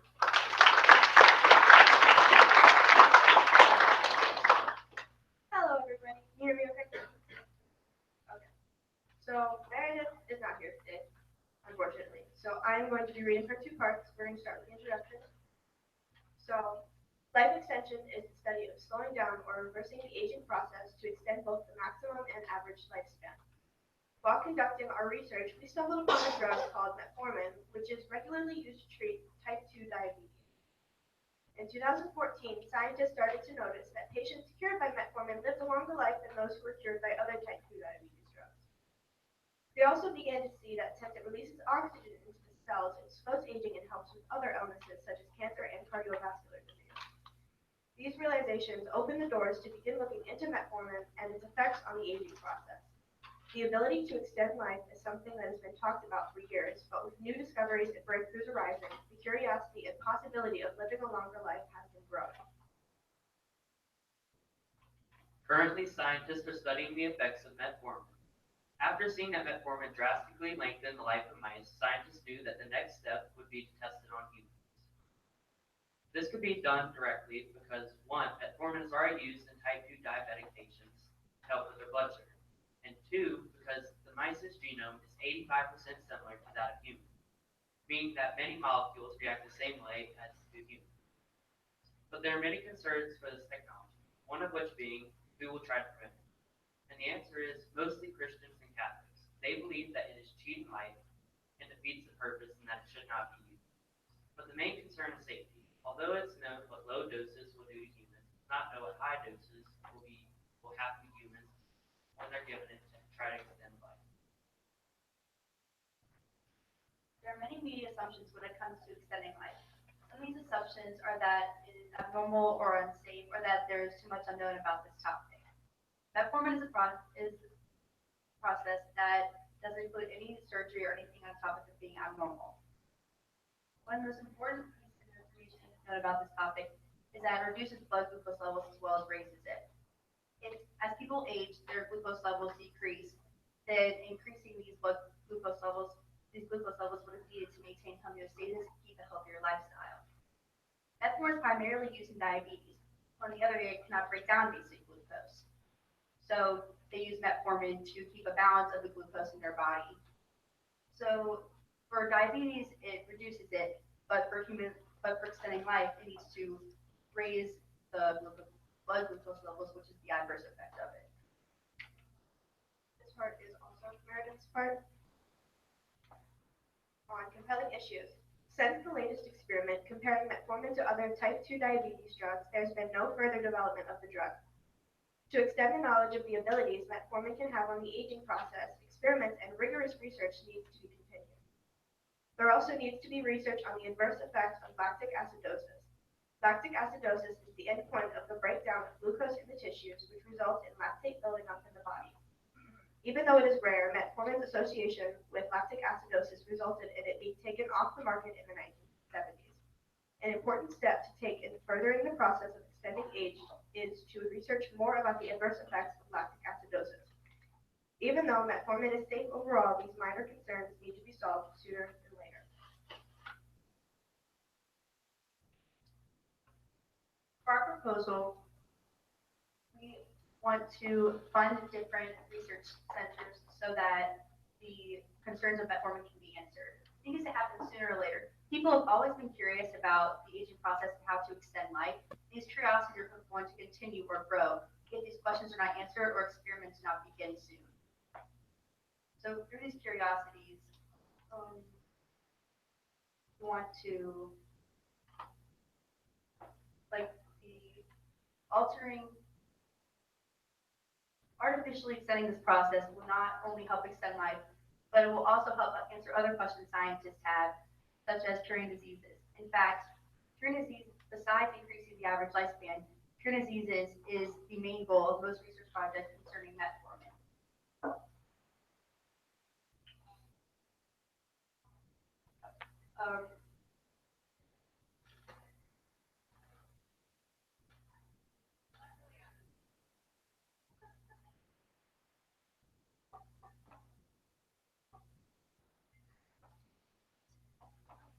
The $25,000 grant the $250,000 grant will be distributed equally into 8 different groups, each given to a college with its own specialty. One of these will be the University of Rochester, New York. This university has the second largest naked mole rat population in the world. These naked mole rats will be used to test what high doses of metformin, how safe it is, and the effectiveness of it. The other 7 institutions will carry out their own experiments to test the safety and effectiveness of high doses of metformin. And this will occur throughout the entire year of 2018 and try to give leeway to the advancement of this drug. In conclusion, our budget will be $250,000 paid to 8 different universities. And in order to see how the data is reflected throughout the many years to come, we will be checking the U.S. Census to see whether or not people's lifespan average is actually increasing or not. Metformin, while it may be contradictory to many people of different religions, can help save lots and lots of lives. And we should be funded because there's lots of support from the public, over 2/3 based on a survey from the Pew Research Center. People actually want to live longer and they deserve to live longer. Thank you. Any questions?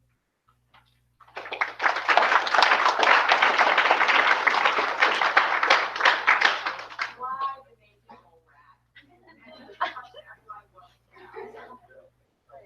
It's just an overall good organism. It's very closely related to mice, and with its genome, it's just easy to reproduce and Great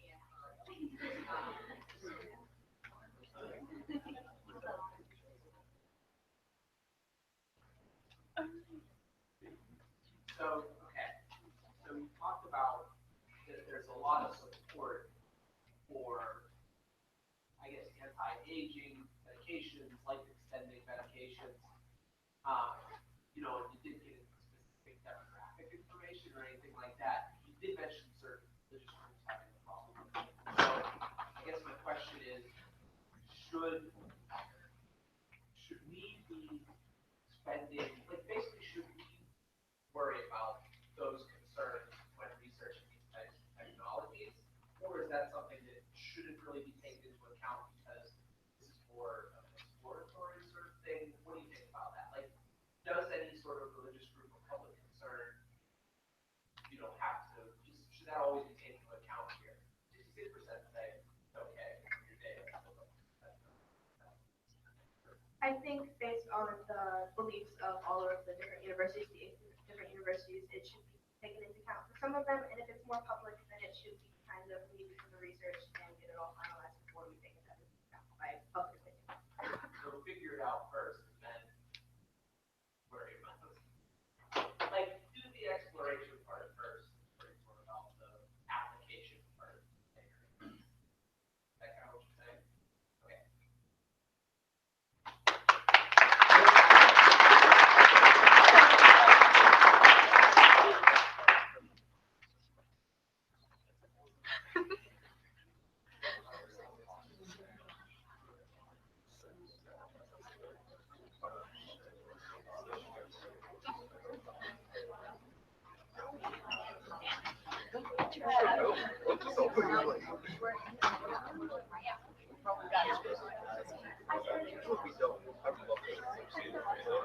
Okay, hi. They're just gonna pass out pamphlets that has to do with the overview for our proposals. So hold on to them, take a good look at them. Okay, Adrian.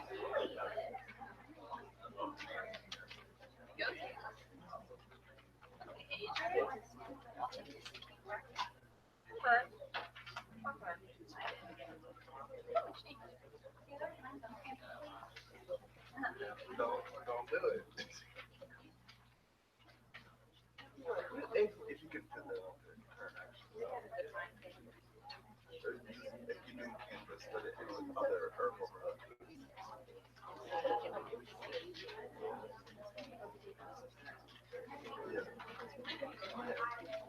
legalization of, legalization. Yeah.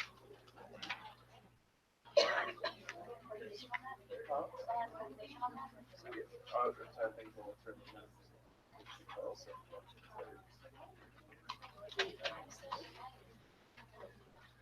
we'll handle it.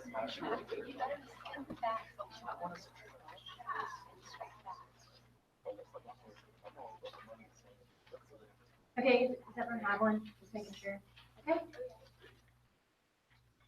All right, please welcome welcome the Behavioral Medication in Minors Group. Hello everyone, I'm Sophie Ashburn. I'm from OLG. I'm Taylor Crampton. And we are presenting our grant proposal on the topic of behavioral medication in minors. The pamphlets you all received are an essential part of our grant proposal. We're requesting a sum of money to fund the creation of pamphlets like these to help with all prescription medications so that the general public can better understand the medications they're receiving. Behavioral disorders have been around for hundreds of years, though the medication to treat these disorders has only become prevalent in the past 50 years. In Mesopotamia, it was believed that these disorders are caused by demons. Hippocrates, a Greek philosopher, said that physiological disorders were a natural occurrence in the body. These disorders came to public notice when Charles Bradley began treating children with amphetamine in the 1930s. More recently, the field of behavioral medication has come under fire due to sometimes extensive list of side effects of some medications. Due to these side effects and the lack of research into the effects of some drugs, parents and doctors are beginning to believe that their children are better off without taking medication. Okay, as Sophie said, behavioral medications have really only came to their forefront within the past 50 years. So to be honest, there's still lots of controversies and questions surrounding behavioral medication. A major controversy is testing on minors. Many people believe that this is wrong because children are still developing and growing, and if you gave them a medication and you obviously don't know what it does, that's why you're testing it, and it did something to them, it could more harshly harm them because they are younger.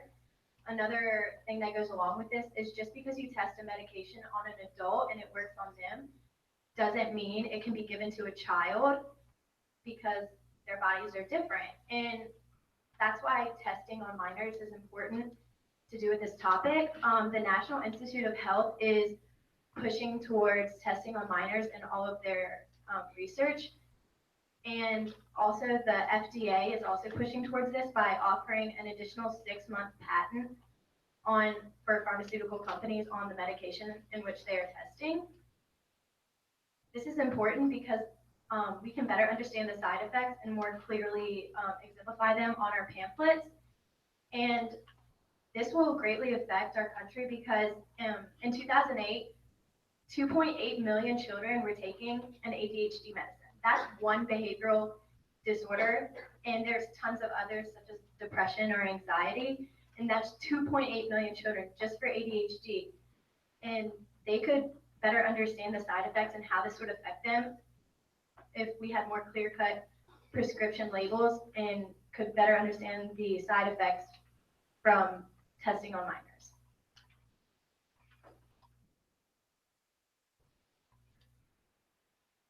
The problem with this is that the incomprehensibility of the information provided with behavioral medications.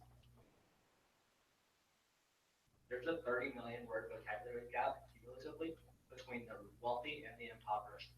On the individualistic level, kids from wealthy families know on average 600 more words than people from families on welfare, as well as the working class knowing 300 more words than people whose families are on welfare.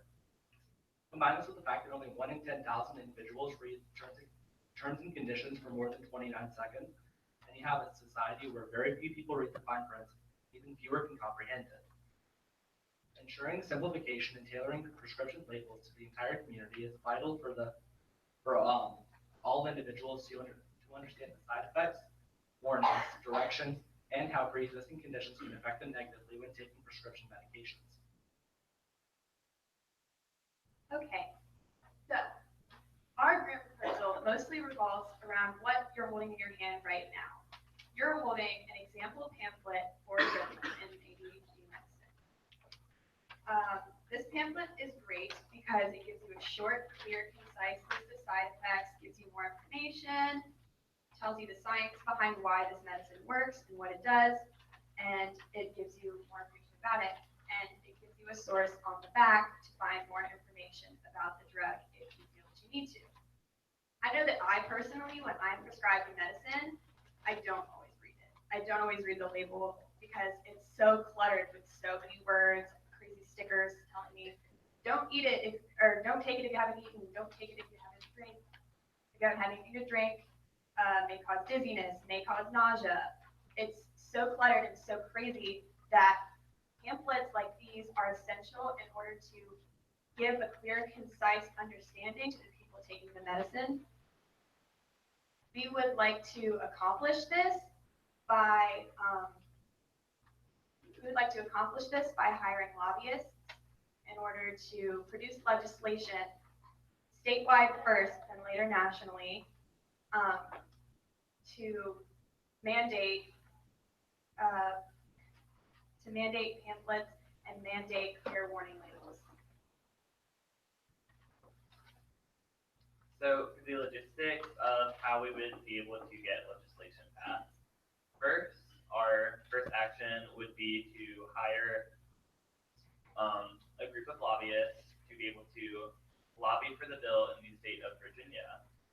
That would include taking about $100,000 out of our proposed $250,000 budget to go towards hiring lobbyists. And large firms of lobbyists can range from $25,000 a month to a small firm for $5,000 a month. We'd rather find a medium firm that we can be able to use with our $100,000 for as long as needed until the legislation would be passed. So for our second action, with the remaining $150,000 we would have left, we would use a very small sum of the money to create a proper looking website that people interested in the cause would be able to visit and see the legislation that we are trying to get passed in the Commonwealth of Virginia. As well as the majority of the $150,000 would be going towards making ads that would be in newspapers all around the state, such as the Northern Virginia Daily or the Virginia Times Dispatch.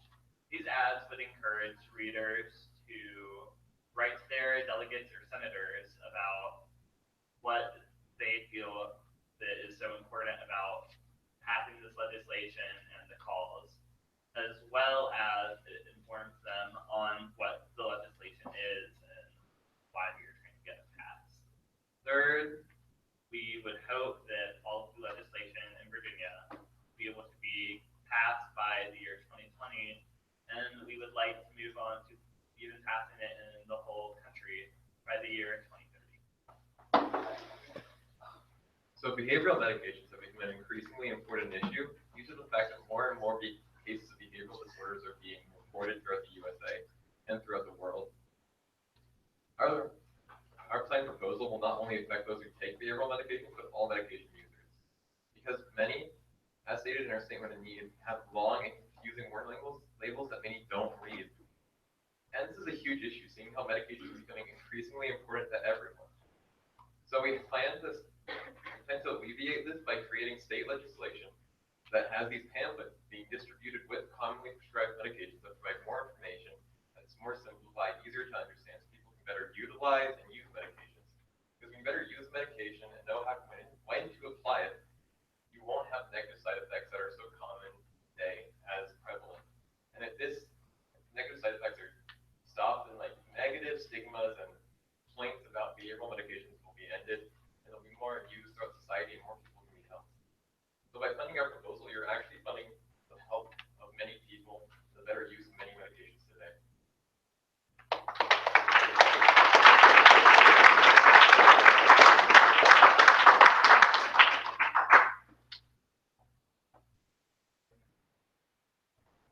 So, address it directly. You took a very neutral stance overall, but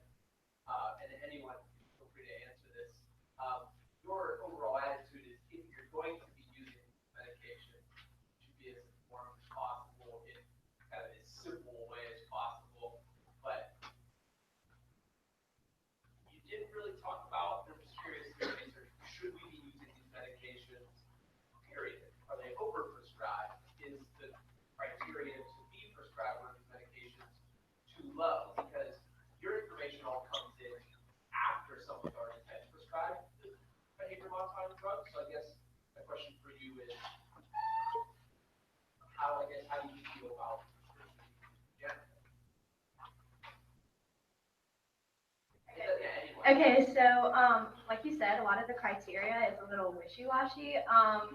Like, a lot of things can't be scientifically measured, such as like someone's social factors or environmental factors, even though they're all taken into account when prescribed behavioral medication. And we feel as though, although many people have their different opinions on behavioral medications, it will help both groups to know the side effects and be able to more easily understand them.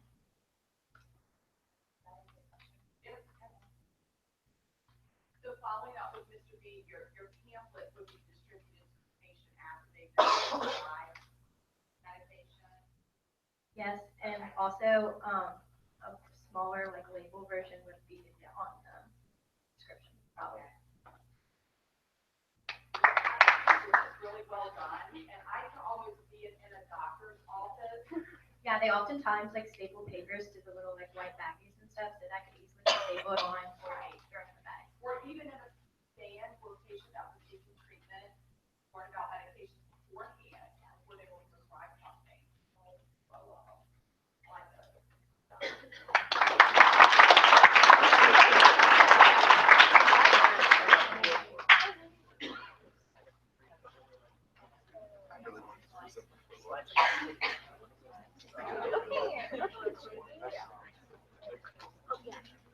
We are going to be taking a bit of a break here for lunch. So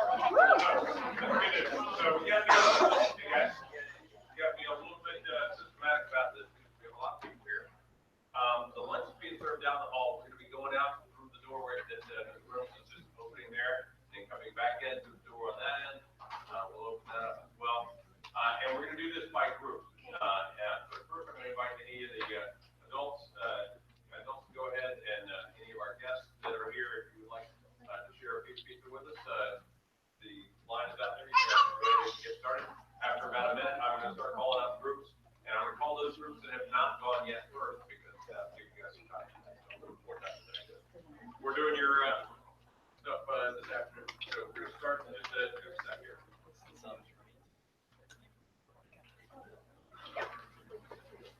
At this point, you can have phones out, relax a little bit.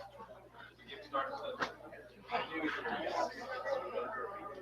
All right, so new drug development group, go ahead.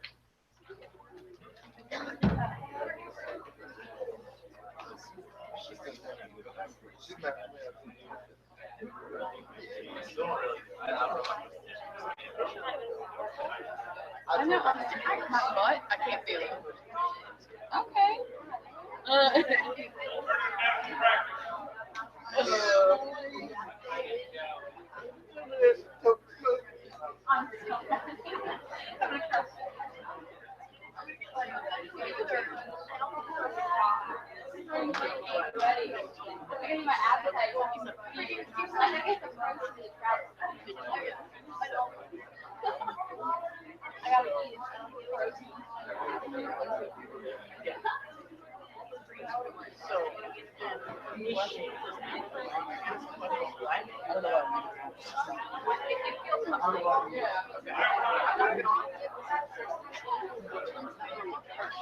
You're right.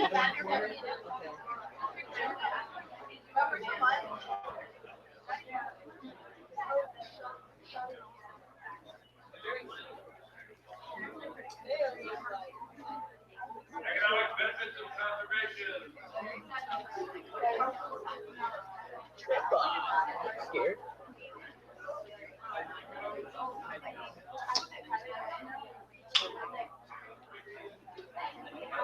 Good job, guys.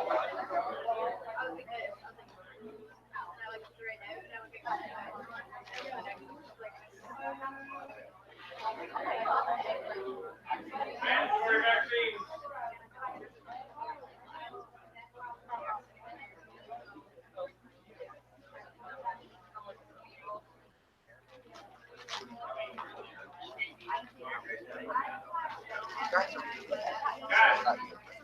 Guys, welcome.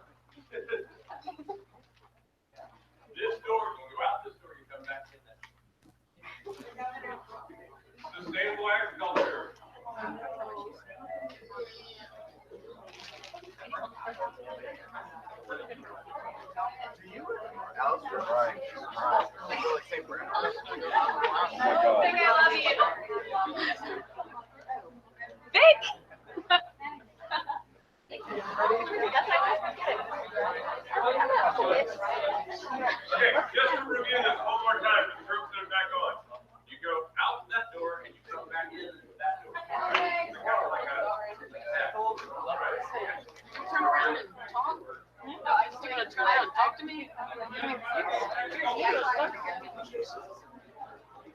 Come sit next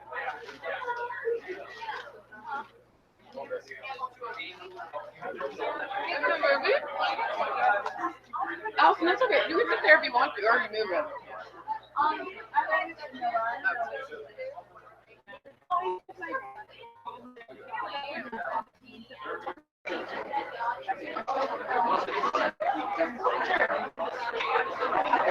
Whatever you want. Get more chairs.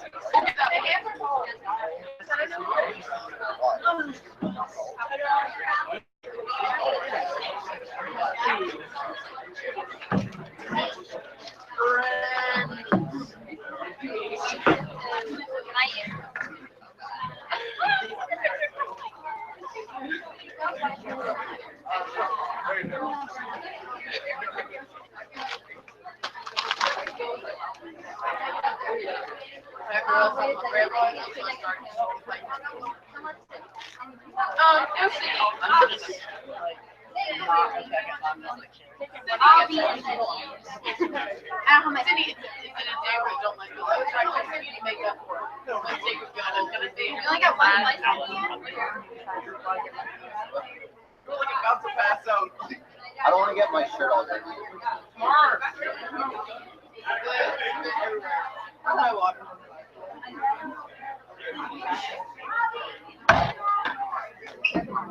Oh, no.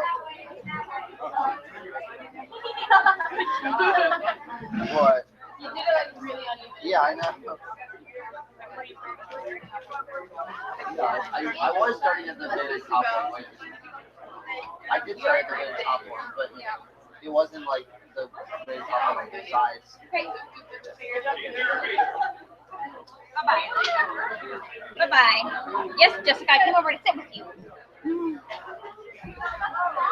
Oh.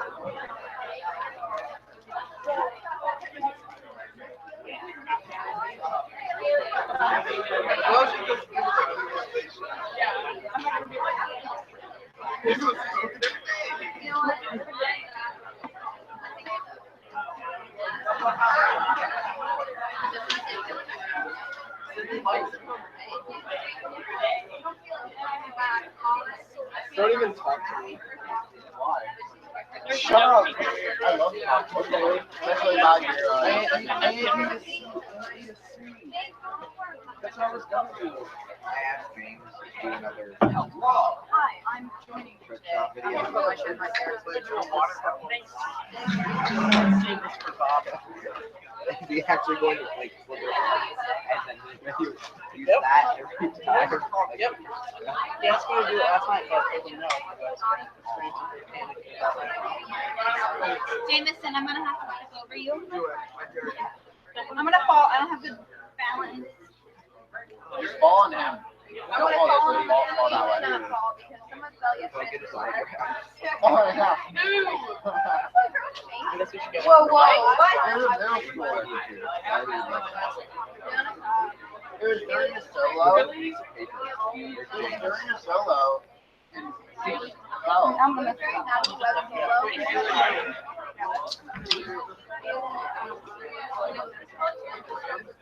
So. I'm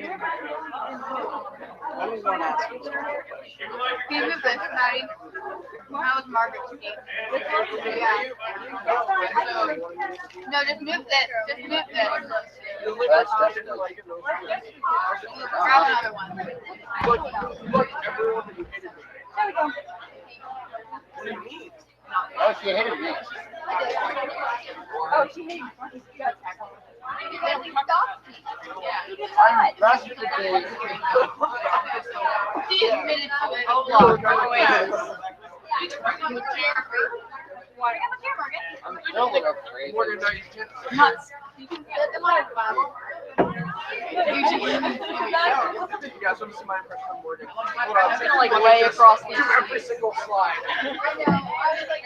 I felt really bad. Morgan, you took over the whole presentation. You might hear in the hallway while we were I had to make sure everyone could hear me that I fucked But it was a really good presentation. know. I didn't know what you were Yeah, talking I had to about. make sure everyone heard that. I didn't realize you did. I don't know why. I don't want to talk about it. I don't want to talk about it. Where No, are no. you? I'm trying to get through. No, go around. I don't want to talk about it. I really don't. You're right there. Shut up, James. I'm step on you. There's a camera behind you. I love don't. You just said her name. James, I'm not in the mood. Why open up? You know how to I literally forgot the whole thing. Like, I did it like 1,000 times. Like, and I remembered everything. No one cares. I have nothing. Don't hold my cookies. I have chips. I got chips or cookies for people who can eat them. Huh? Why not do an Oreo? Does anyone want it? Why don't you want your chips? I can't eat cookies or chips. Why not? Because of Lent. So I got chips for people because of Lent. Oh, they don't blend. No, so I got chips for people who might. You're not important. Say massive or massive. Huh? What happened this morning? Oh, we ran into a pole. What? Oh, wait, how It's got a dent, but I was in the freaking back seat, so I flew and I was putting my seatbelt on. In my yard. The one back here, guys. Wait, people look out the yard. Nope. Oh, she backed up so quick and she slammed into the pole. Allison, and we were late, but it's like it sounds like a made up story. So I went to Mr. Birch and I was like, I was completely fine, but this really did happen. I bet you knew them really shitty. He did. He likes me. I don't know why he likes me that much.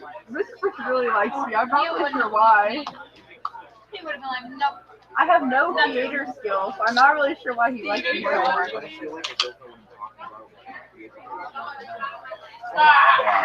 Sydney. How long did I not talk for? It felt like forever.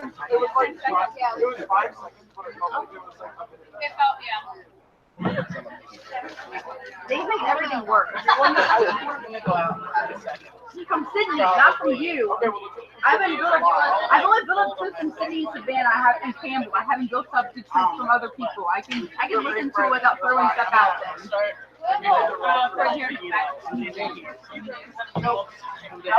No, like, was my first one good?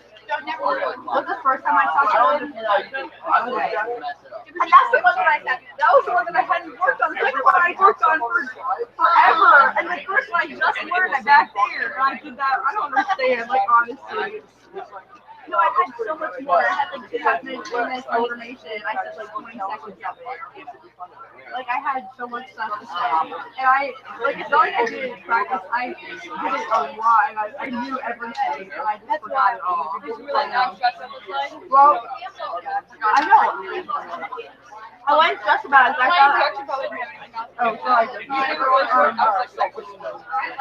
No, last year in Enrico's class, we practiced presenting, and I blanked out then. But then when I did it in front of people, I was fine. I just was not prepared to stand in front of people.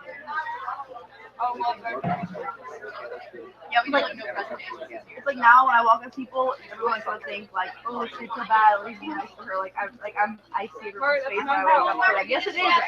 When I walk up to you guys, you're like, I know. No, it's the right reaction. It's the here, James. It's the right reaction. It just makes It's like when you go shopping, you're like, we went to the house, we're on the like, then afterwards you're like, great. Then you tell on your face, you start like, Did you really? no, I didn't tell my face. I did. No, I had a 100 butterfly for the first time ever in regionals, and I had never swam it in practice or before I swam it in regionals. Do you know how hard butterfly is, Maddie? You cannot do a 25 with butterfly. Like, it is hard. No, I'm not saying you. I meant like people that are not swam. 4x400. Never run a 4x4. Haven't run it all season. And they were like, "You're 4th leg, which means you're the last person running the relay." But at least you can complete even if you go slow. Butterfly, I could barely finish it even I went as slow as I possibly could. It's just so hard. I didn't get last. I mean, that's for what she sucked. Like, I mean, stuff bad that got last. So. Did you get last? Oh my god. I know. Therefore, I'm going to try and do a presentation, but I can't do it I usually write the bus, I didn't want to write the Oh, bus. yeah. I have all Did my. you call her like in the bus? Yeah. Who are all those people? I keep saying something's wrong. Wait, did you try to me in the library? Focus on helping four members. The pilot. I don't know the pilot. That's what he was driving. I saw him. I was like, You want these? I want to eat my Cheetos.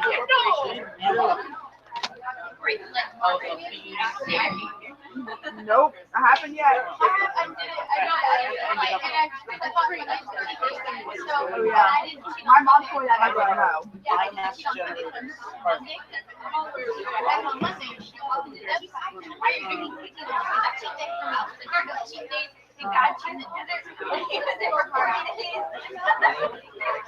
I must have more followers. No, I must have more. I don't know if I'm on rule following. She talks about Christian stuff all the time. I'll get back around. I'll just get my book up. I give up gum. Oh my god, I'm dying.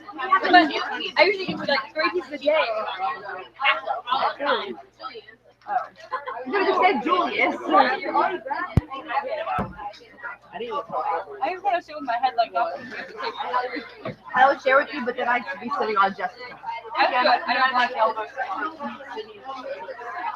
Okay, Kayla, I have something. Okay, one second, stop my dog. Did it seem like I had more stuff to say and I just forgot it all? Okay, like I just, well, I think that's better. Yeah, It's better than just going dead silent and stopping. Yeah. I dropped them. I thought of one more sentence and then I stopped it. Yeah. My mind was really blank.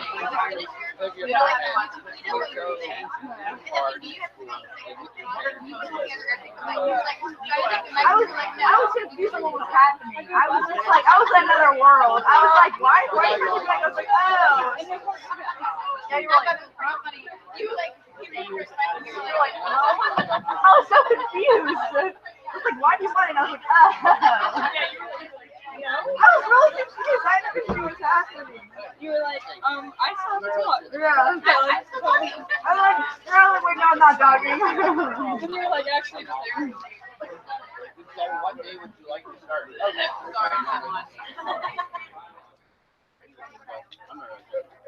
I don't know. Derek is doing this That's a relative question. What am I for? Yeah, because you're supposed to have like 30 hours or something. 40 hours. Well, the place that I'm going, you only need 30 hours. I think you said wrong. But I have like Whoa! hours right now. I mean, I probably have like at least 15. I only wrote down. I only wrote down 5. This is how we have these absent. I didn't know you were supposed to write Bitch, down. I'm not a blue skill trip. Until like February. Like, I had my license for about 7 months. I'm I had to definitely actually here. write it down.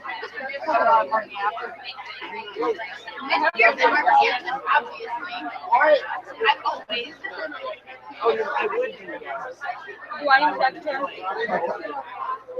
I am very much a I do that part. That's good. Dude, why did you say that? It's the most annoying phrase I've ever heard in my entire life. And I just want you to shut up about it. Because here you tell them, what do you mean? You're just like, fix it. It doesn't remind me of that song. Sydney, do you ever use your phone? No. Sydney.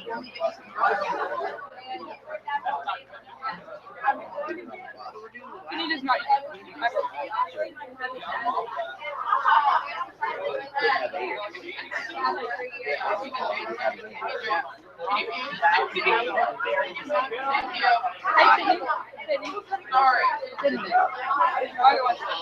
Check your phone. Please check your phone. Morgan's having a midlife crisis and you should just talk to her. I get like a mix.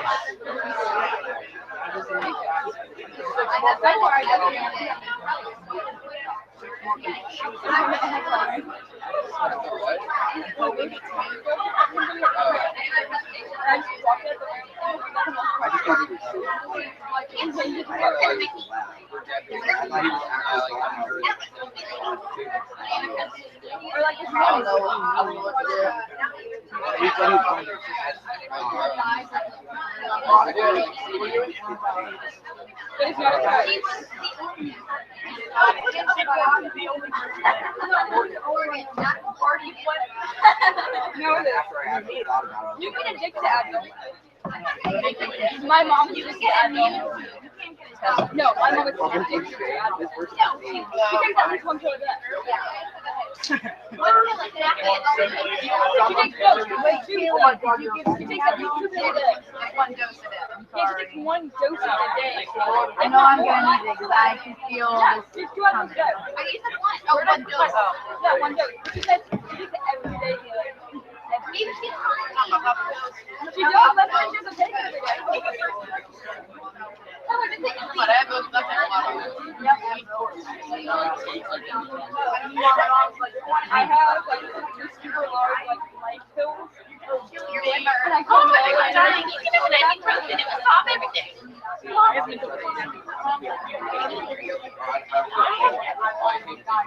boys are and the girls are like this way. I'm like, yeah, it's huge. I don't think Tell her to take a leave instead, Maddie. I'm not. She's like, it's not a fact. It's not even, I almost took it out of your hand. It's literally a difference like soda. I'm coming on. You're like a 2-head. I'm sorry. You have 2-heads. My head is in the process of whatever the one starts for. The what? Telekinesis. Telekinesis. Telepathy? No. Telekinesis. My coach says it's like spit. I love those. It's not even telepathy. I can't do life. I don't know. I'm bad at biology. I don't know life. I'm bad at biology. I got a 70. I got a 70. I'm not talking about. I got a 70. I got 77. You got the same as What'd you get? Because of you. Because of you. I can do those all day. Any like I got it. I don't know Like the last 3 are multiple choice, like the ones that were wrong, didn't make any sense. I circle right on. What are the days where you guys like acid? Thank you for watching. Apparently, I think you guys like all class. But that's class. I got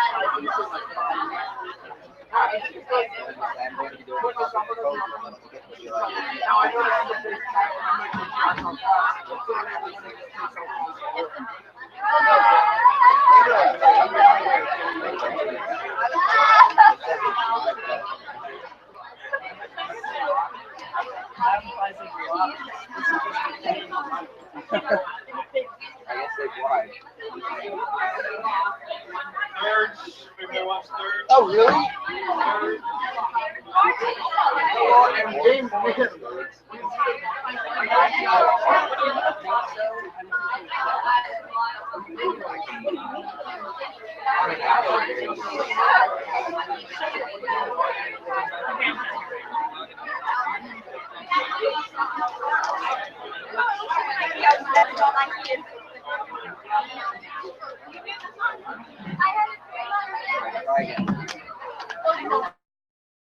Hold on, what about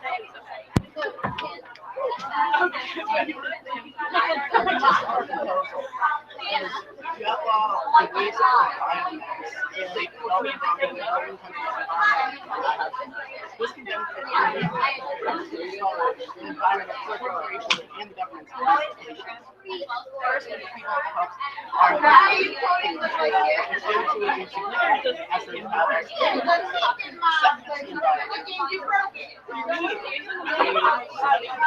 2010 found that production,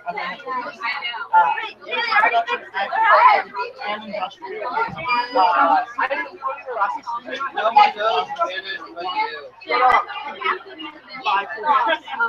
James. waste from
agriculture. And then finally, the corporations and government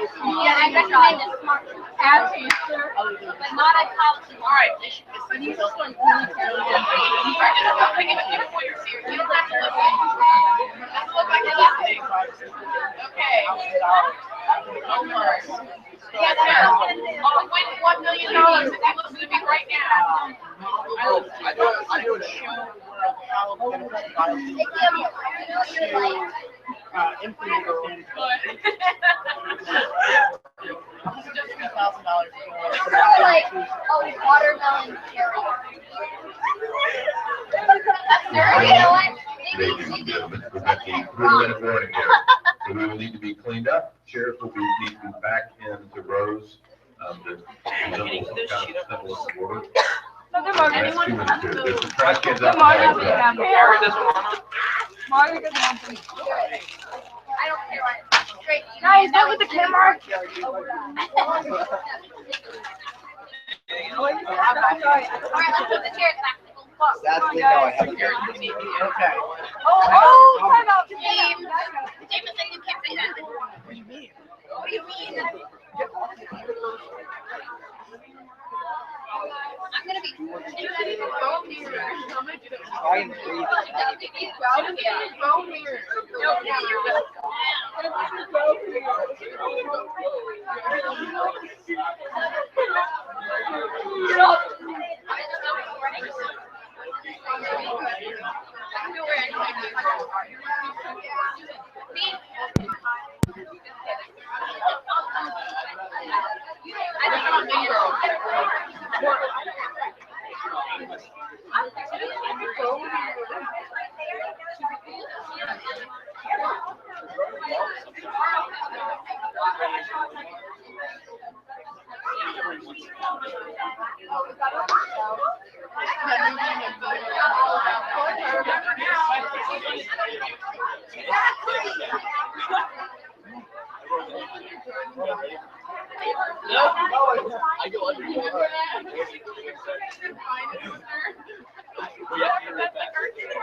Josh, I told him Josh. If I make this, He was trying to buy like a piano for me and work together. But he said if it was a pot, I would take it. Well, there are a couple. Guys, where does he come from? Josh's secretly a genius. I don't know what. No, it's just hard. Let me say that a little bit longer. Josh Jackson. Wait, how many girls?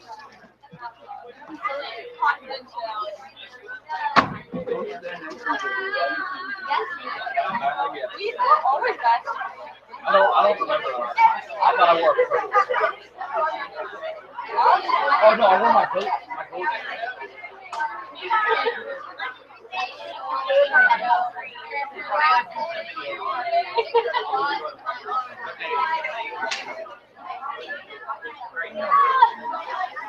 my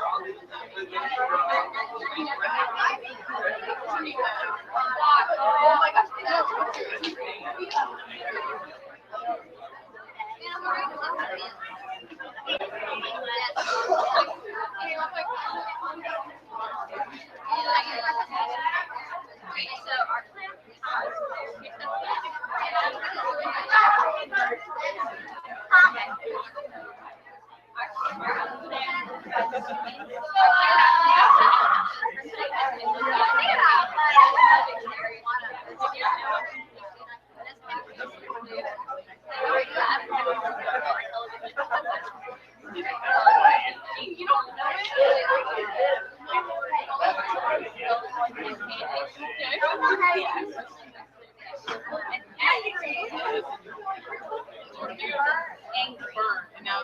Okay, 1 minute warning. We need chairs back facing forward in rows. We need people back in their groups.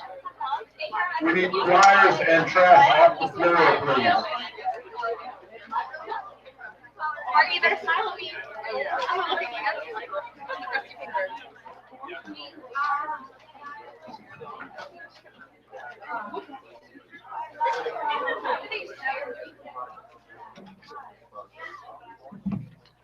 My back.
Okay, heading into our final six presentations this afternoon. Again, please remember to keep track and do your evaluation after each of the presentations. All right. All right, please welcome the new drug development program.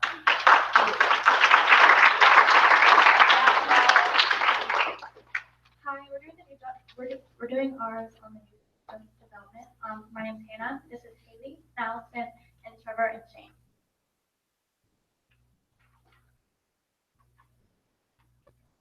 There's a big problem in new drug development, and we need to solve it. And we have made a list of 3 goals that we need to accomplish in order to solve it. When we were thinking of putting together our next steps, we went through everyone's papers and went through the next steps.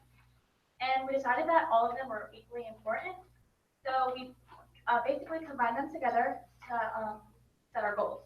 So the first goal that we have is to make it less of a competition for money and more of a competition to better the lives of the people in drug development. And the second goal is to reduce the price of name brand drugs compared to generic generic drugs. And the third goal is to develop a relationship between the producers, consumers, and the government to produce fairly priced drugs. Okay, so since Ryan couldn't be here, and I'm going to read his, because we got this a little late, it's on my phone, my apologies. ICDR is a trusted nonprofit organization that evaluates evidence on the value of medical tests, treatments, and delivery system innovations, and moves that evidence into action to improve the healthcare system. The concerns are about where the money is going in terms of advertising and not enough into the actual research. And the government does not do anything to change that, and there needs to be more companies like ICER.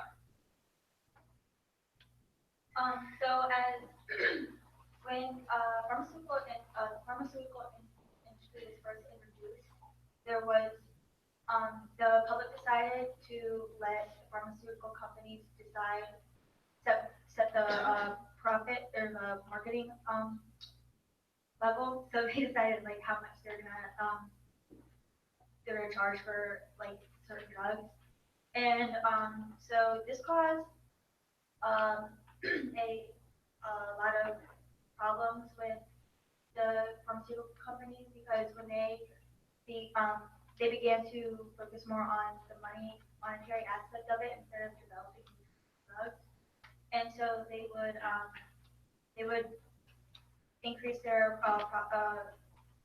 profit margins, and some are up to usually between 50% to 6,000% that they can increase them, and they're allowed to do this because of the drug patent that's on there, where the companies that develop, if a company develops a drug, they can have a patent for up to 20 years, where they're able to pretty much monopolize that drug, and until the 20-year patent is over, there's no other companies or generic brands that can make them. So once the generic brands can make the drugs, then usually you can buy the drugs for cheaper price, but until the 20 years are up, you're forced to buy drugs at a very high profit margin. As you can see, the top three in those profit margins, all of them are pharmaceutical companies. Some of them are up to 50% profit margin. And you can see Apple Incorporated is at about 25%, which is, Apple is a very well-known company to increase their profit margins. But you can see that all the three, there's three companies that have even larger profit margins. And they have, instead of putting all the money that they're making into developing new drugs, most of it goes to advertisement. 30% of the pharmaceutical companies' profits go straight back to advertisement. Pfizer, which is a major pharmaceutical company, in the past year spent $1.4 billion, and so for marketing they spend about 17% of their profit for marketing. And so in order to fix this, we need to be able to have the government revoke that patent or amend it so that it can maybe go to like a 5-year patent. So the companies will still be able to have they'll still be able to make money from developing their drugs, so they'll still be encouraged to develop, but they won't be having as much time to just make money off of it. And that means that in 5 years you would be able to have generic drugs put into the market. And if you have those generic drugs put into the market after 5 years, then the prices will lower then the larger companies will be forced to lower their prices, and they'll know they'll be more in a hurry to develop new drugs because they won't be making as much money from this one certain drug. So now we're going to give an overview of the proposal. And our proposal is split into 2 steps. And the first step is a localized campaign geared toward the areas of Virginia and Washington, D.C. And within this campaign, we will have radio advertisements and programs, television advertisements, programs as well as print media. The goal of this campaign is to get people emotionally invested in the issue as well as a little bit angry. And from there we go on to the second step, which, as Allison began, is lobbying and contacting legislators to get them to amend or revoke the drug patent law. And our thought process with this is that if the drug patent law is revoked or amended, then generic companies will be able to sell their drugs, obviously at a lower price than the name brand company would. And because those are at a lower price, that would drive the name brand companies' prices down, making it more affordable for everyone. And in this chart, you can see where the pharmaceutical industry's revenue is going towards. And you can see only 17% is going towards research, and the overwhelming amount of it is going towards marketing. So if they have less revenue to work with in the first place, we think they will invest more in research, which will make the pharmaceutical industry more innovative and developed. So many of you may be wondering why this is important. Well, this is important because almost everyone in this room has been affected by pharmaceuticals, and you've all paid a significantly higher price than you should. And so because of that, if the drug patent were to be revoked or amended, then you would be paying a lower price and you would probably have more access to drugs and stuff like that. And this is a very feasible plan because we know it's concrete, we know it's probably going to work. And the topic itself is more of an issue that can be fixed, whereas some issues presented today are either an advancement that is not necessarily necessary, or it's too late, they've already dug themselves a hole. So it's very feasible, and it's going to work. It's proven that it's going to work.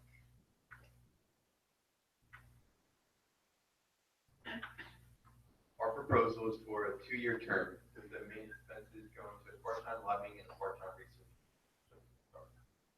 Chose to do printing in Virginia based off its location being close to Washington, D.C., and the tourists and everyone that goes there. Television and radio programs quickly spread the word. And our total cost was $275,000. And even this goes over the budget, we decided we're going to get our additional funds from the PHRMA Foundation, which funds scientists who enhance the discovery of new drug development. We will be able to tell if this is successful by looking at the revenue in pharmaceutical drug companies in the future.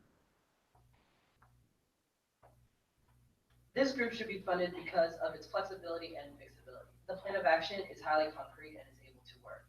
In summary, the profit-driven drug markets are a concern to the biotechnological world. These companies are in the business to make money. However, the people need to be treated for possible diseases. Self-preparation is a must nowadays. If there's enough awareness among the public, there will be enough talk within the federal government to eventually amend or even repeal the laws stating the monopoly of the pharmaceutical industry. Thank you.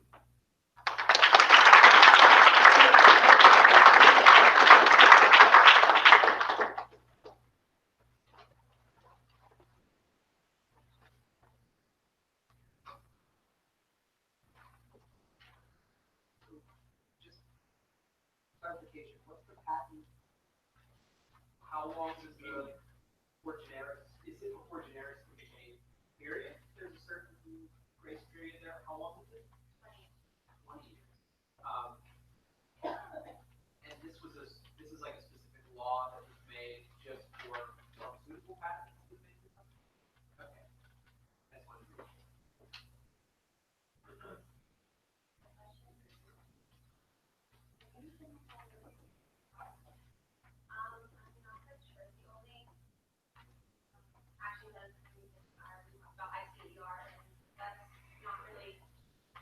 It's more public awareness. They rate a company or a drug based on what they perceive the appropriate value, and then compare it to what the actual company value is at. And then Bernie Sanders tried to pass a law back in 2015, and that was basically just saying, asking pharmaceutical companies to provide a reason as to why the price of drugs was so high.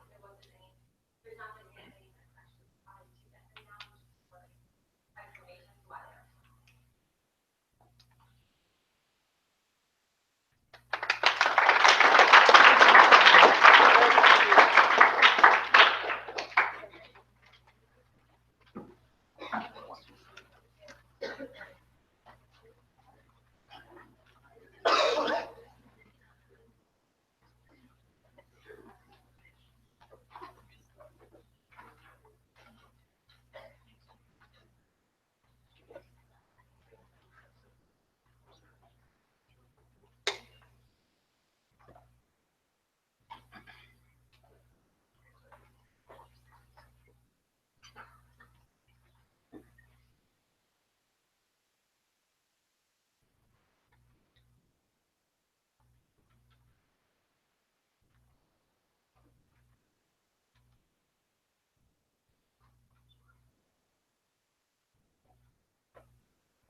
alternative medicine.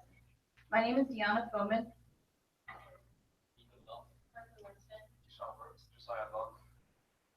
Alternative medicine was the first type of treatment that people used. It is the use of treatments that are not part of the healthcare system, like cupping, acupuncture, herbal supplements, chiropractic, and more. Alternative medicine has been around for more than 5,000 years, but became less used when conventional medicine was discovered. This is an important topic in biotechnology today because the use of alternative medicine, along with conventional medicine, has been increasing awareness over the past decade. As recently as 2016, in the Olympics, the use of alternative medicine was exemplified by Michael Phelps, as he used cupping in between competitions to stimulate muscle and blood flow. The proposal includes creating a required week-long curriculum for pre-med students at medical institutions. Each class would be 2 hours long and would inform students about alternative medicine, its different forms, and its effect on humans. Also, a one-day workshop would be created for existing physicians to be informed about complementary and alternative medicine. Physicians would be informed about alternative medicine so that they could give their patients an option of choice. Current actions on alternative medicine are currently alternative medicine has been taken over by conventional medicine in the hospital setting. The reasoning behind this is because conventional medicine is more reliable and is you can get more accurate clinical trials from those medicines. One of the most controversial current actions on alternative medicine at the moment is the legalization of medical cannabis in states including California and Colorado. The drug has been legalized, but many states still do not have the drug legalized. So today, there's a lot of issues that face alternative medicine, and among these, there's lack of research, lack of knowledge, and lack of regulations. Although alternative medicine has been around for thousands of years, there's very little conclusive scientific evidence due to the inability, ineffectiveness, and difficulty of designing clinical trials. Also, due to this lack of scientific evidence, there's very little regulations that governments have.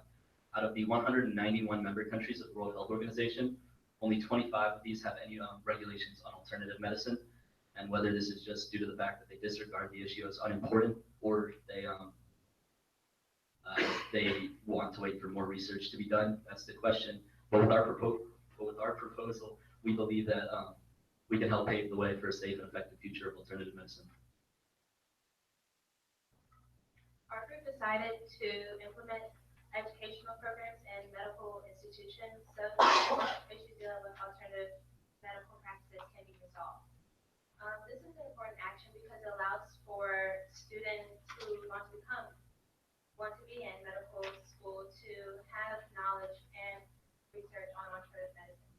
It also allows for patients in hospitals to have an inexpensive form of treatment if they don't want to use the expensive form of conventional medicine or medical practice.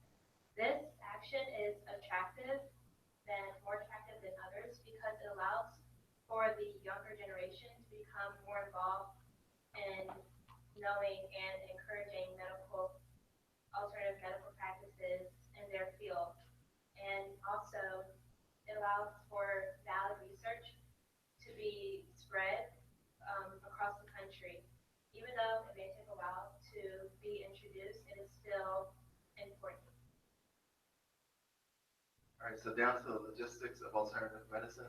As my colleague Deanna stated, we will have a workshop. It will be a mobile workshop. So we plan to go to all 50 states of the United States, go to their major medical institution in that state, and set up this workshop to educate medical students and current doctors along with potential patients of the benefits and the practices of alternative medicine.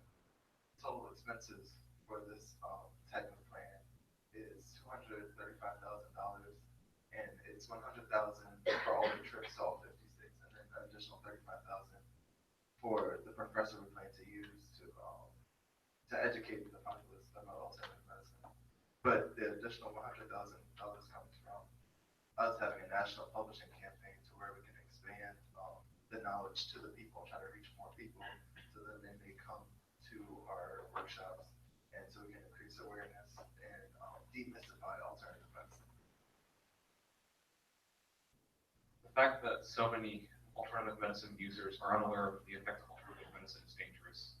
This is because money can be wasted on useless products or unintentional self-harm inflicted. The current studies being conducted are inconclusive and often in confusion. Therefore, we should take what little we do know and bring it to the public. Doctors are rarely taught alternative medicine during medical school. This does not help the issue because doctors cannot inform their patients of any negative effects. Therefore, hiring the workshop doctor will greatly alleviate the situation by teaching doctors and undergrads the effects of alternative medicine. We can only do this with the help of the grant money. Thank you for your time. Any questions?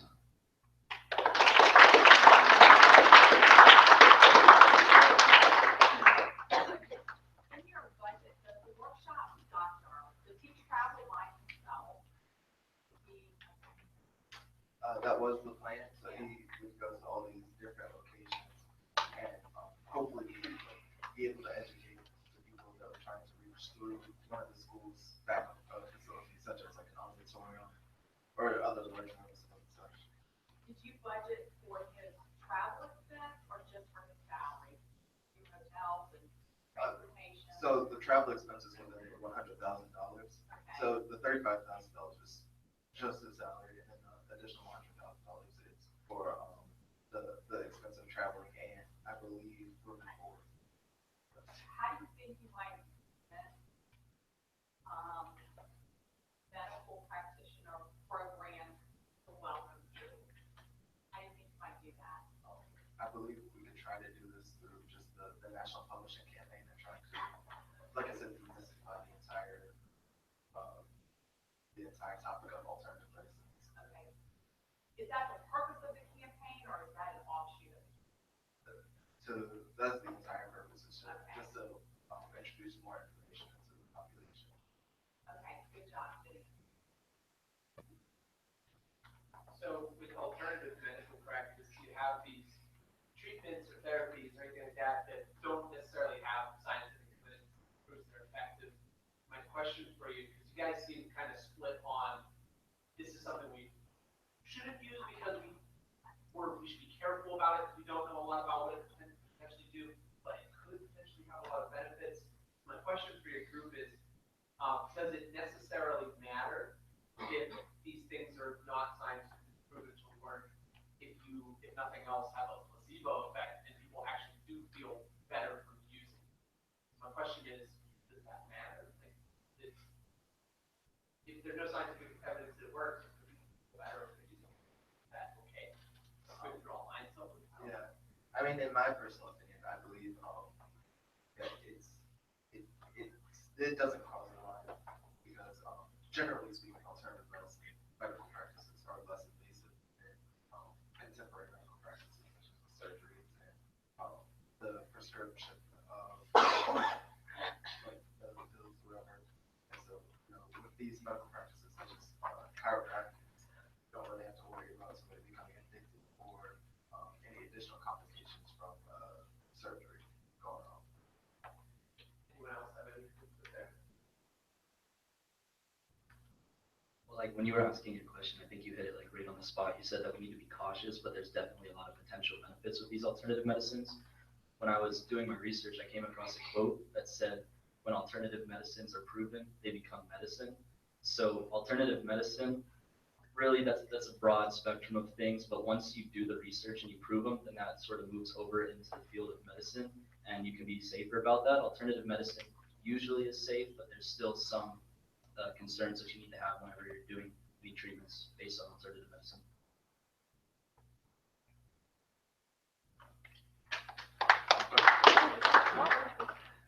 When I was researching for my paper, I came across a lot of things about when people use dietary supplements and use them at the same time as other pills, that there can be some really bad effects. So there are definitely some things you still should look out for in the field of alternative medicine. There's like a lot of like black and white area. Like it can either be like really dangerous or it can be good for you. It really just depends on the type.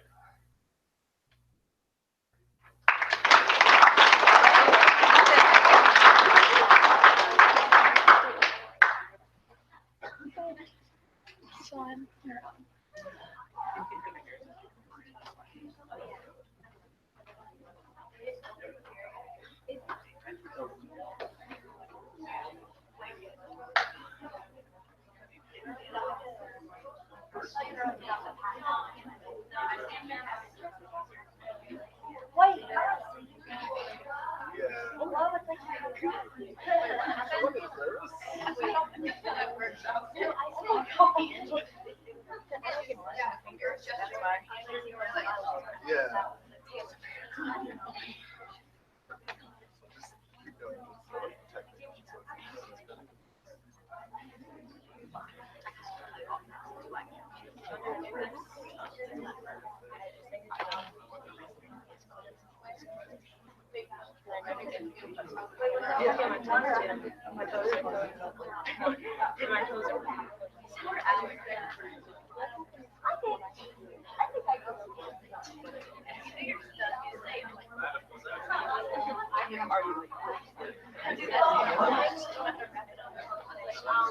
Oh, okay.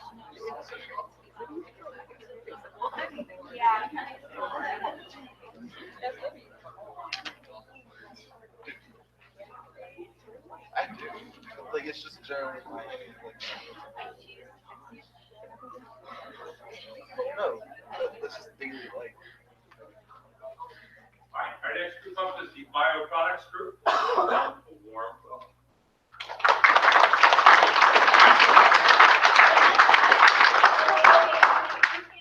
Hi, my name is Jessica. This is John, Campbell, and Haley. Sadly, MJ couldn't be here today. So our project is on bioproducts. Bioproducts is short for biomass products, and this is anything that's made out of renewable resources. Bioproducts first emerged in the 80s to the 21st century due to the rise in petroleum costs. This is because an average American uses 7 gallons of gasoline a day. So since there's such a reliance on this gasoline, they can ramp up the prices as much as they want. So companies were looking for alternatives to gasoline, and biofuels, which is a part of bioproducts, is where they look to. So there's 3 categories. The first one being general bioproducts. These are things that you can find in your store, and they're things that are derived from things such as sugars and starches. The second one is biochemicals. The main benefit to this is that they limit hazardous materials that are used when producing many things. And the last one is biofuel. An example of this is ethanol. So this chart shows the rise in cost of gasoline over the years. And it starts in the 70s, which is when it started rising a lot. And then in the 80s, since it had been a decade since things were constantly rising, people started to get worried. And as you can see, it's been getting higher and higher over the past few years, especially the last decade. So our proposal is to partner with a developing country and use the waste from their main food products. This is because their wastes are usually illegally dumped in swamps and landfills. So we'd be taking a burden off of them and be getting free waste to use to produce biofuels. We pay for the production and transportation, and there are 4 main benefits to this. The first one being, of course, the environmental benefit, that we would have a stronger connection and relationship with this nation. The third one being, this will be a test run for us, so we could see if the efficiency is enough and if we want to continue and expand this. And the last one being, is a chance for a more naturally sustainable world. So, as I already said, this started in the 80s to the 21st century due to petroleum costs. But it's really important due to these 3 statistics. The first one being that every day, 58 million tons of carbon dioxide is released into the environment. This is over 400 million tons a week. The second one being that there's 27% of the food that is used in America is thrown away. This means that we could use all of this to either recycle or to make biofuel. And the last one, 8%, is the amount of fossil fuels that we use. There's over 190 nations in the world, and we alone, just one of us, use over 8% of the fossil fuels. So there's 2 main companies that we want to focus on. The first one being the USDA, and they are promoting a lot of studies into this bioproducts and more specifically biofuels, which is where we want to focus. The second one being American Ethanol. This is, of course, an American-based company. And so they're not only, since they're producing the corn for the ethanol in our country, they're benefiting our economy and our environment. And then there are also 2 studies that I focus on. The first one being, there's a study that algae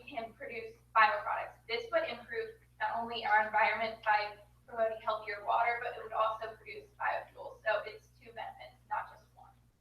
And then the last one being in Uganda, there's research going on about producing biofuels from anaerobic respiration. So this means that we don't have to grow things to make our bioproducts, and we don't have to use waste. We can use the things that come off waste to produce bioproducts. And so although there are many benefits to bioproducts, there are some downfalls. And that's because a lot of people see that if it's bio and they automatically think it's perfect, but it's not. The first one being ethanol. Although this is very beneficial to our environment, it only takes up 1/10 of the gasoline mixture. And also it takes 70% more energy to produce the ethanol than when it's burned. And then also a drawback is land use. If we were to produce just enough biofuel to fund our automobiles, it would take up 95% of America. Although these negatives are valid, we believe that they can be overcome. Okay, so bananas and coffee beans. It seems sort of random, but it actually connects biofuels in a way. So the typical exports of the developing country are agricultural. And so like the typical export of like the least developed countries are bananas and coffee beans. And part of our proposal was to focus on developing countries because they produce the most waste because their main exports are agricultural, developed countries more focused on technology instead of agriculture.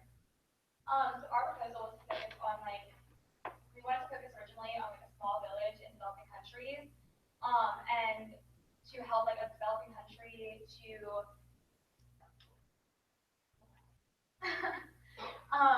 to make sure they a lot of them dispose of their waste the wrong way. They do it where it's harmful to the environment. So we thought that instead of doing that, instead of illegally dumping it places they're not supposed to, that we could take it and use it for biofuels to actually put to good use to make sure the environment is okay. And biofuels actually really help with global warming, which I know is completely proof. But it actually helps to release less carbon dioxide into the environment.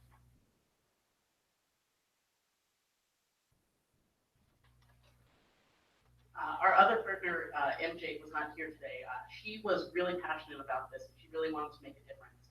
So I can't do justice to what she has done, but I'm going to try my best to present this in the way MJ would have liked. So our proposal is essentially, we found that there's plenty of money, and right now we're using biofuels. 10% of ethanol is in your fuel right now that you use. So what we're going to do is we're going to focus on a developing nation. And so what we're going to do is we're going to lobby or bribe, depending upon the nation, two nations, Colombia and Uganda, for the use of their waste as biofuels. And so this is going to only benefit the people there, the companies, the government, and the environment.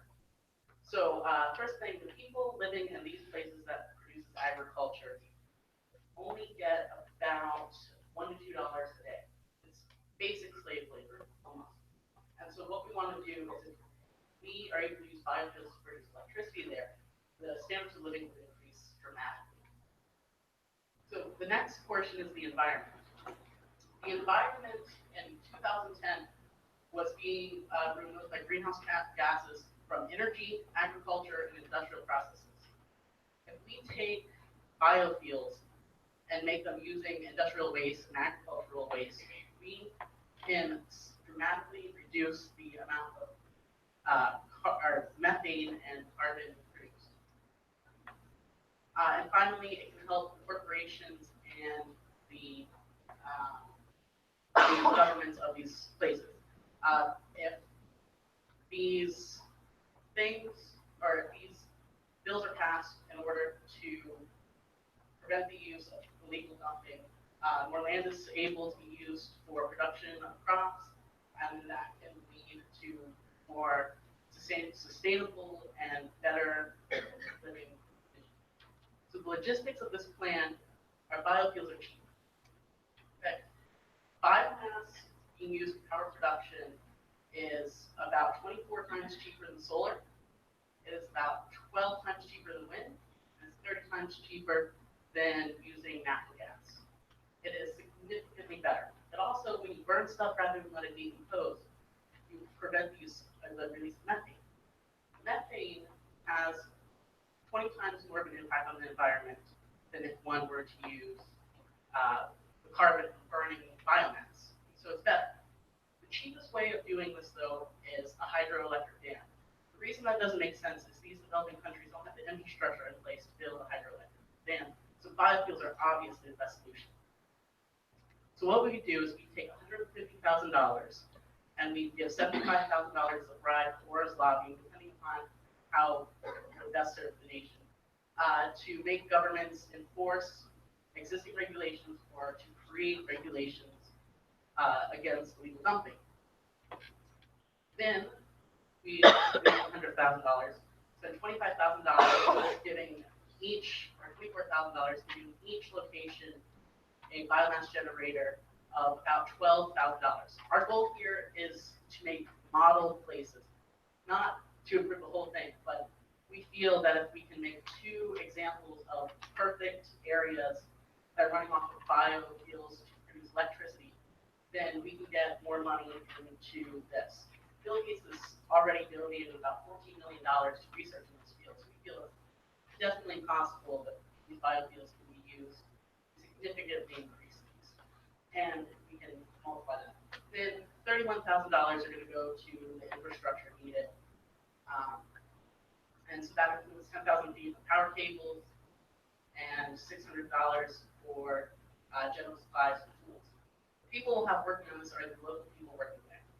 For 1 month, we'll hire people at 4 times their average pay in order to get them to work for us to help produce infrastructure. And so then we'll hire a supervisor who's an electric engineer, and then we'll help oversee the production of the biofuel power plants. So hopefully we can get these places powered. And so finally, with these $250,000 that you've given us, we will take these rural areas in Uganda and Colombia, which only have about 2 to 3% power rates. And if we introduce electricity, studies have shown that the economy will get boosted and everything in these areas will greatly increase. Overall life improvements of living here will be significantly better if electricity and other things are introduced. Okay, so bioproducts are still a fairly new biotechnology topic, and we want to do further research in it and go the next step in it. So to summarize what Jessica said earlier, bioproducts are made from renewable resources rather than non-renewable resources. So if you think about it, we use so many non-renewable resources today. Now, what that problem with that is that later down the road, we're just going to run out and we won't know what to do. So today, we need to figure out what to do with the renewable resources that we have so we can establish a efficient system. So our proposal is to work with the underdeveloped countries and take that burden off them, take the waste so they don't have to dump it illegally, and we can use it. So what we need to accomplish is we need to have an agreement between the United States and the underdeveloped countries such as Uganda, and we need to finance this, going back to logistics, what John said. And last but not least, the benefits of this is, I think personally one of the main benefits is we could strengthen the relationship with the nation. And if you look more on the Uganda side, they're just dumping all this stuff illegally, so we could just take this burden off and they won't have to worry about it. And on the United States side, we don't have land really to do this, so we could just take their waste and make it biofuel. So it's a win-win situation. And this is just focusing on bioproducts is just a stepping stool for creating a better future and having an efficient system. We need to figure out how to survive longer using the resources that we have, because sooner or later we'll run out, so we need to figure out what to do with renewable resources. This affects the world, the economy, the environment, and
Circulation, you got your fingers, because I'm dope, come talking to me.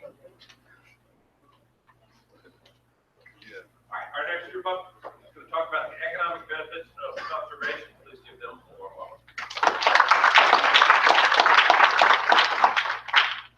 Hello, everyone. My name is Kyle Irby. I'm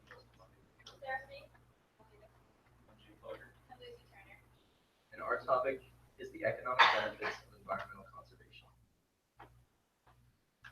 Environmental degradation has increased dramatically over the years.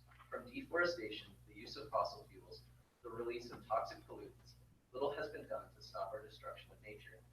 However, this is only until recently. We as a species have begun to notice the terrifying consequences of human actions. For example, it is predicted that 5 to 10% of species living within rainforests will go extinct each decade due to deforestation. And within 30 years, up to 1/5 of all global species may go extinct. Due to these alarming rates, conservationists have been searching for new alternatives in areas such as energy, manufacturing, and waste management, so that we can decrease our harm on the environment. Economists also view conservation as important when looking at it from an economic standpoint. Each economic opportunity holds its basis in nature, which is why it's so important to preserve. For example, the natural pollination of honeybees is valued at $190 billion per year due to its large impact on agricultural businesses. This monetary evaluation can be made for everything in nature, proving that every natural occurrence has its own importance to the world and us. Our proposal is to hold an event called the Conservation Carnival. This would spark the interest of conservation in the future generation, while also providing businesses with many ideas that they can possibly incorporate in order to better preserve the environment. There are many current programs with the government now, main contributor to these initiatives being the EPA, or the Environmental Protection Agency. A large initiative that they run is called Superfund, which reacts to oil spills and other environmental violations such as trash dumping. Their main key is to help clean up communities and create land opportunities for everyone. Another large initiative is known as brownfields. They've helped clean up over 450 brownfields around the United States, which are any area that has been contaminated by any sort of pollutant. Next, we have the Green Power Partnership. Green Power Partnership targets many communities that they seem are available to using renewable energy over fossil fuels. This is important because we need to start using fossil fuels over these renewable energy, over these harmful fossil fuels that are causing pollution for the environment. Next, we have a program known as Earth Roots Field School. They create opportunities for children to foster a love for nature and eventually, hopefully, create a love for conservation. The main current issue we have with conservation is just public interest. A big CEO or a family isn't going to want to use renewable energy if they feel that it is less beneficial or cheaper to use these harmful fossil fuels. So if we teach them that there are actually economic benefits to using these renewable sources, then it will be much better for the world. The lack of public knowledge on conservation and its economic benefits is widespread. As resources steadily decline, actions need to be taken. These simple changes can lead towards future economical and environmental benefits. In 2014, the American usage of petroleum was less than in 1997, despite the fact that during this 17-year period, the population grew close to 50%. This is due to greater fuel efficiency in vehicles and greatly affected the United States GDP, or gross domestic product, by releasing $150 billion to other spendings. By 2030, it is expected that twice as many resources will be needed in the world. Preservation can help to lessen this burden of a dearth of natural resources and relieve some of this stress. However, many fail to recognize conservation's extensive influence and ignore the individual impact they can contribute. In an attempt to help educate the public about this cause and instigate greater interest in conservation, we've decided to hold a conservation carnival, which is developed after a science fair expo. The Conservation Carnival will provide a direct link between communities and the businesses that support them. By incorporating the interests of the individuals into this event, individuals can become more involved in the topic of conservation. In order to spread awareness on this subject, elementary, middle, and high school students will be advised to participate. Advertisements will be made through radio spots, newspaper announcements, and social media. Students can then participate in this event by proposing new ideas that can be incorporated into everyday society. Organizations can then partake in this event by sponsoring and spreading these ideas. As an added incentive, these awards will be presented to those who propose the most compelling and clever of ideas. By applying this event to an attractive setting, the goal of making conservation an approachable subject will be met. Another goal of this event is to educate the public about the environment around us. By informing society of certain issues such as pollution, deforestation, and degradation, these ideas can be applied to create a better future for those. Okay, so to carry out this event, we have a few expenses that we need to discuss. Our first thing is representative slash publicist, and this will be helpful in gaining sponsors and getting the word out to schools and clubs so that they can participate. Our next thing is an office manager, and this will be needed in order to sort through papers and registration forms and fees and just all the logistics of it. Our next expense is the venue. So the venue that we chose was the Arthur Ashe Athletic Center in Richmond, Virginia. We chose this because it's 72,000 square feet. That's a big area to hold this event. So it will just keep growing and keep growing. Restrooms are available, tables are available, power, heating, air. Okay, so lunch will be provided to the projects, and we will be catering from Subway. For $5 a person, and if there's 300 projects, since it's the whole state of Virginia that we just want to save, this will add up to $1,500. However, this will be offset by an entrance fee, which is $10 for each project, and this will give us $1,500. No, it will give us $3,000 to work with, which will offset lunch entirely. We also would like to get a website developer just so we can have faster registrations, and it will just be a much smoother process. And then we also budgeted for extraneous expenses for anything that may arise. And of course, awards and certificates. And you may be wondering why this doesn't add up, but the reason we have for 2 years is because after a while, we'll have enough sponsors so that we won't need to ask for funding. Our sponsors will fund us entirely. The Conservation Carnival will allow people of all ages bring their ideas together and work to solve a serious problem in our society today. Not only will it get many local communities involved, but it will also teach younger generations the little things they can do to protect the earth and make it a better place to live. It is crucial that upcoming generations are educated on the importance of conservation because they're the future of our world. Preserving the environment will help create a more sustainable place to live and increase economic values across the world. Our environment is an important part of our life, and if we don't protect it, it'll be detrimental to the future of our society. We're excited, and thank you.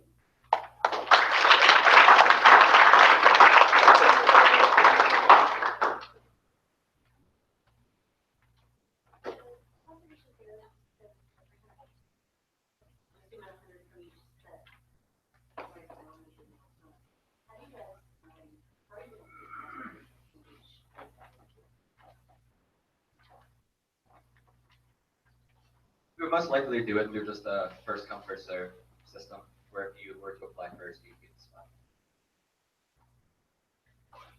Any other questions? So your way to deal with the many topics that fall under conservation was to have the fair and invite different groups to present during the fair? Yes, we would be, the three groups would be elementary students, middle school students, and high school students. So, And who's setting up your booths and getting information? So, participants themselves will have their own booths, and then like sponsors will come around and they will see each of the participants like set up, and then there will be judges that pick like the best ones, and the sponsors are there to not only provide money for the kids to be able to do it, but also to get ideas for them if they want to further that project themselves. Are there any other questions? Thank you.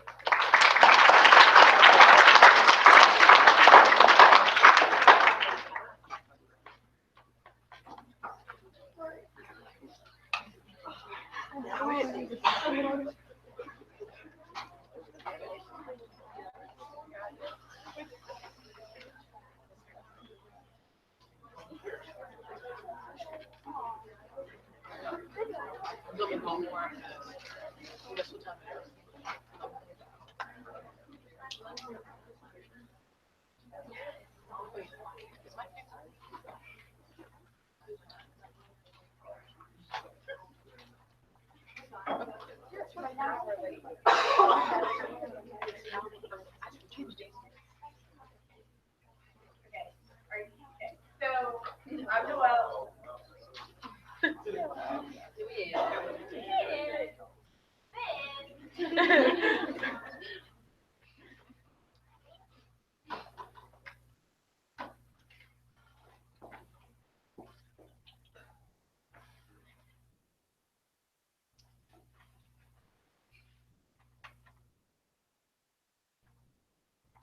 Okay, please welcome the mandatory vaccines group.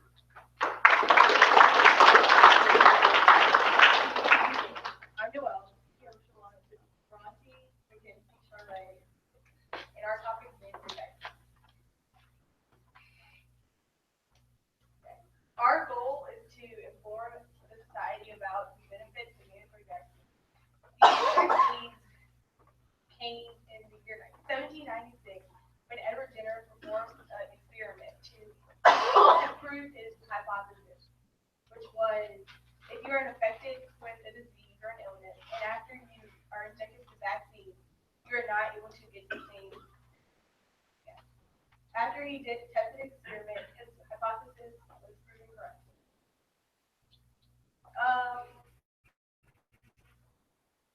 We believe that we should. Okay, and then in the 1800s, there was a breakout of smallpox. This is when the government then decided that children and adults need to take the vaccine to not obtain disease.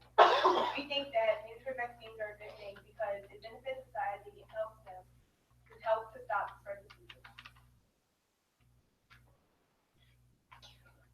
Mandatory vaccines are becoming more and more popular. In all 50 states, a vaccination of some sort is required before entering public schools. This can be just a simple tetanus shot or a group of vaccines like including chicken pox or whooping cough, other vaccinations. Most states also have a religious exemption for people who don't want their child to be vaccinated before going to schools. Most parents getting this religious exemption do it because of a common misconception. This misconception is that vaccinations have very harmful side effects. Some of the side effects that are believed to be true are autism, the flu, the cold, brain damage, and sometimes even death. This is just simply not true. There's not been a single scientifically supported study that shows that vaccinations cause autism, the flu, the cold, or any major life-altering or threatening side effects.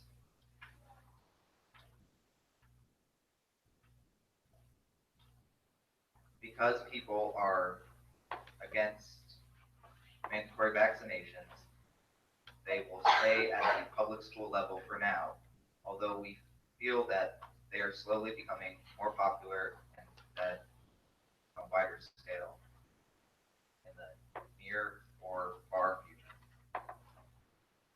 So a common conception about vaccines is that they are tested in developing nations on children. However, this has not been proven in any study. So there's pros and cons with mandatory vaccines. First of all, mandatory vaccines help the community as a whole. In overall, about 33,000 lives are saved every year due to mandatory vaccines. Furthermore, a study called The Impact of Vaccines on the United States and estimated the amount of annual cases of certain diseases in the 1900s and compared them to the annual cases in 2006. For measles, the percent decrease was 99%.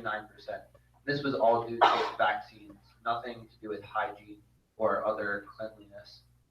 Also, mandatory vaccines are very efficient because it's easier to treat illnesses before they arise than after they arise, because you can just pay for a vaccine instead of all the treatments after you get an illness.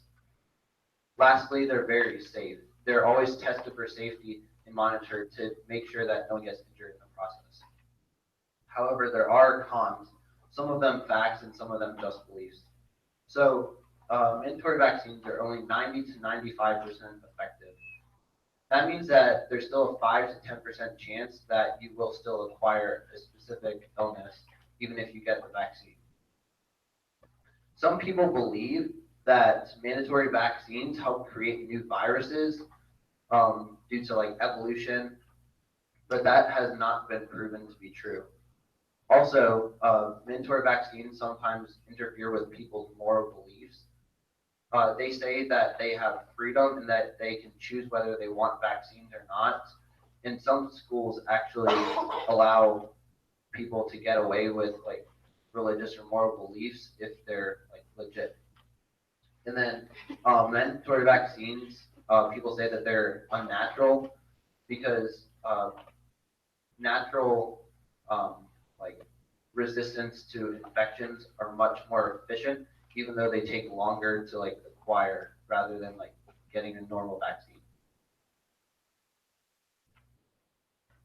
By taking action and educating the public on the benefits of vaccines, we are able to allow adults and children alike to know how vaccines affect them and their body.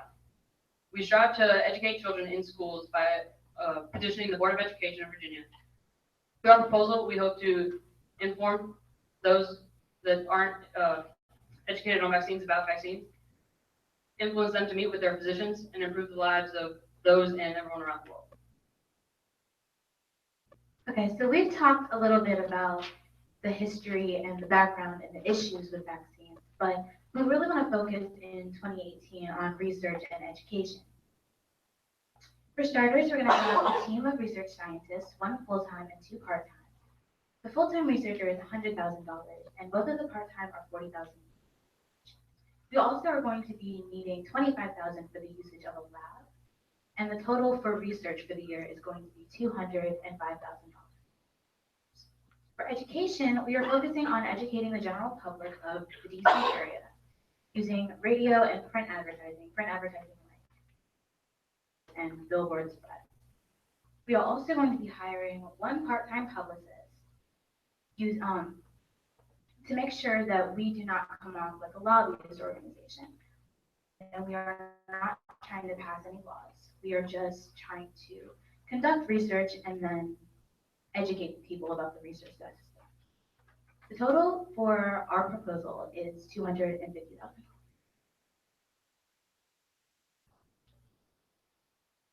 Why should you fund that? Well, All we're trying to do is research and the general public and parents of kids who might go into school unvaccinated and might give another child a sickness that they didn't need to have. This number is the estimated amount of lives saved by mandatory vaccines from 1994 to 2014. This is a huge number. Why would anyone protest anything that saves this many lives in such a short amount of time?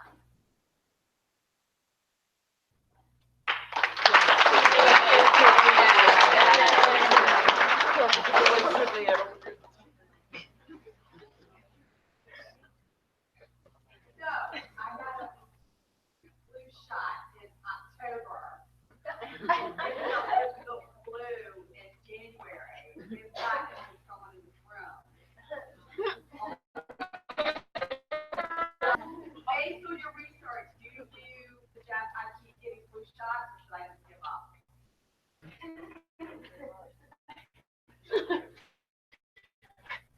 So a vaccination does not ensure, because the number earlier, you can still receive your amount of time. But And also, the flu shot is only for previous year's strand of the flu, and the flu is a virus that evolves very quickly. So each year it's a completely different strain. So the flu shot is not always the great thing ever.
Okay, please welcome our final presentation of the day, the Sustainable Agriculture Group.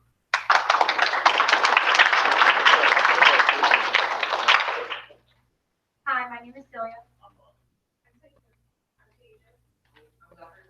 And this is our grant proposal on teaching the importance of sustainable agriculture to the future generation.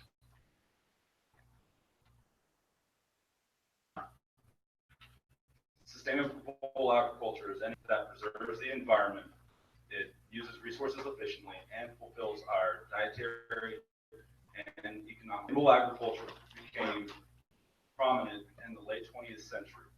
In 1985, the U.S. federal government began to recognize and support financially sustainable agriculture with the Food Security Act. In 1988, the Academy of Sciences work on new ideas, awareness for sustainable agriculture. Now, the goal of sustainable agriculture is to produce enough food to sustain us while the next generation can do the same. For our grant proposal, we're going to create an organization called StainAg that will teach the benefits of sustainable agriculture to middle schoolers until their graduation.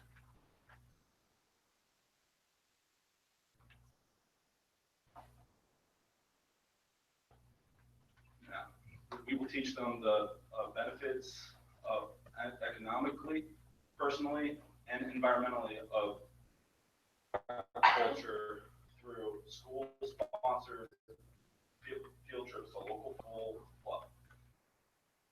In doing so, we will influence these students to support sustainable agriculture, spread awareness in the years to come.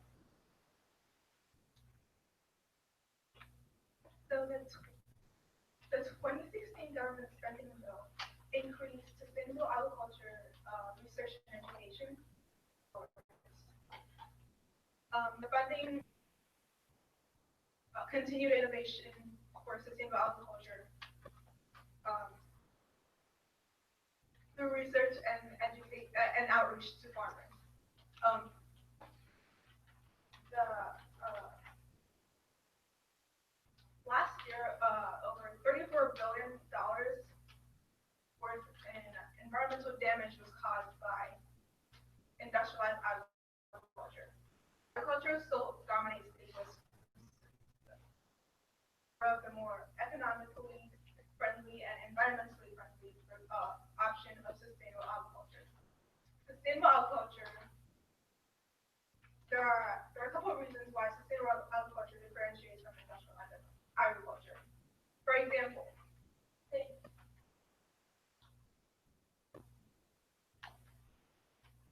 tactile land management, for example.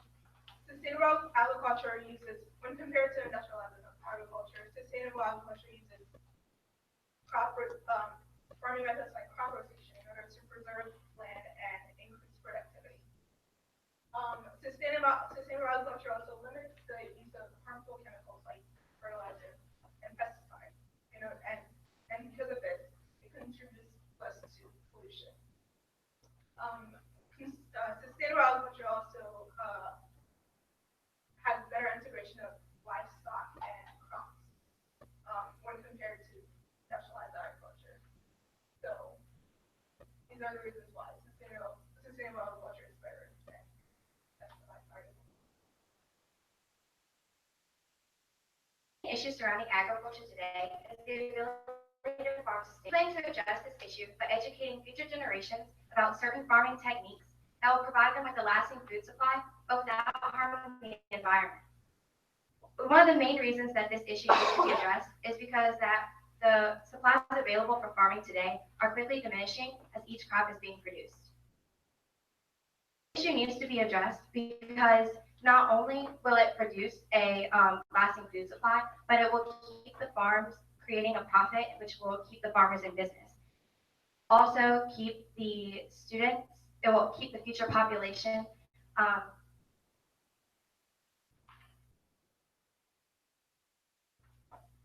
staying on the topic of students. Students can help spread the word about sustainable agriculture by having the ability to do their own research, their own projects, and their own hands-on activities during school to inform their peers and others about what sustainable agriculture means to them and how it can positively impact their future environment. Farmers also have a big role in spreading sustainable agriculture. They need to keep up with current research and current technologies that allow them to farm on their land while preserving the resources needed to produce their crops.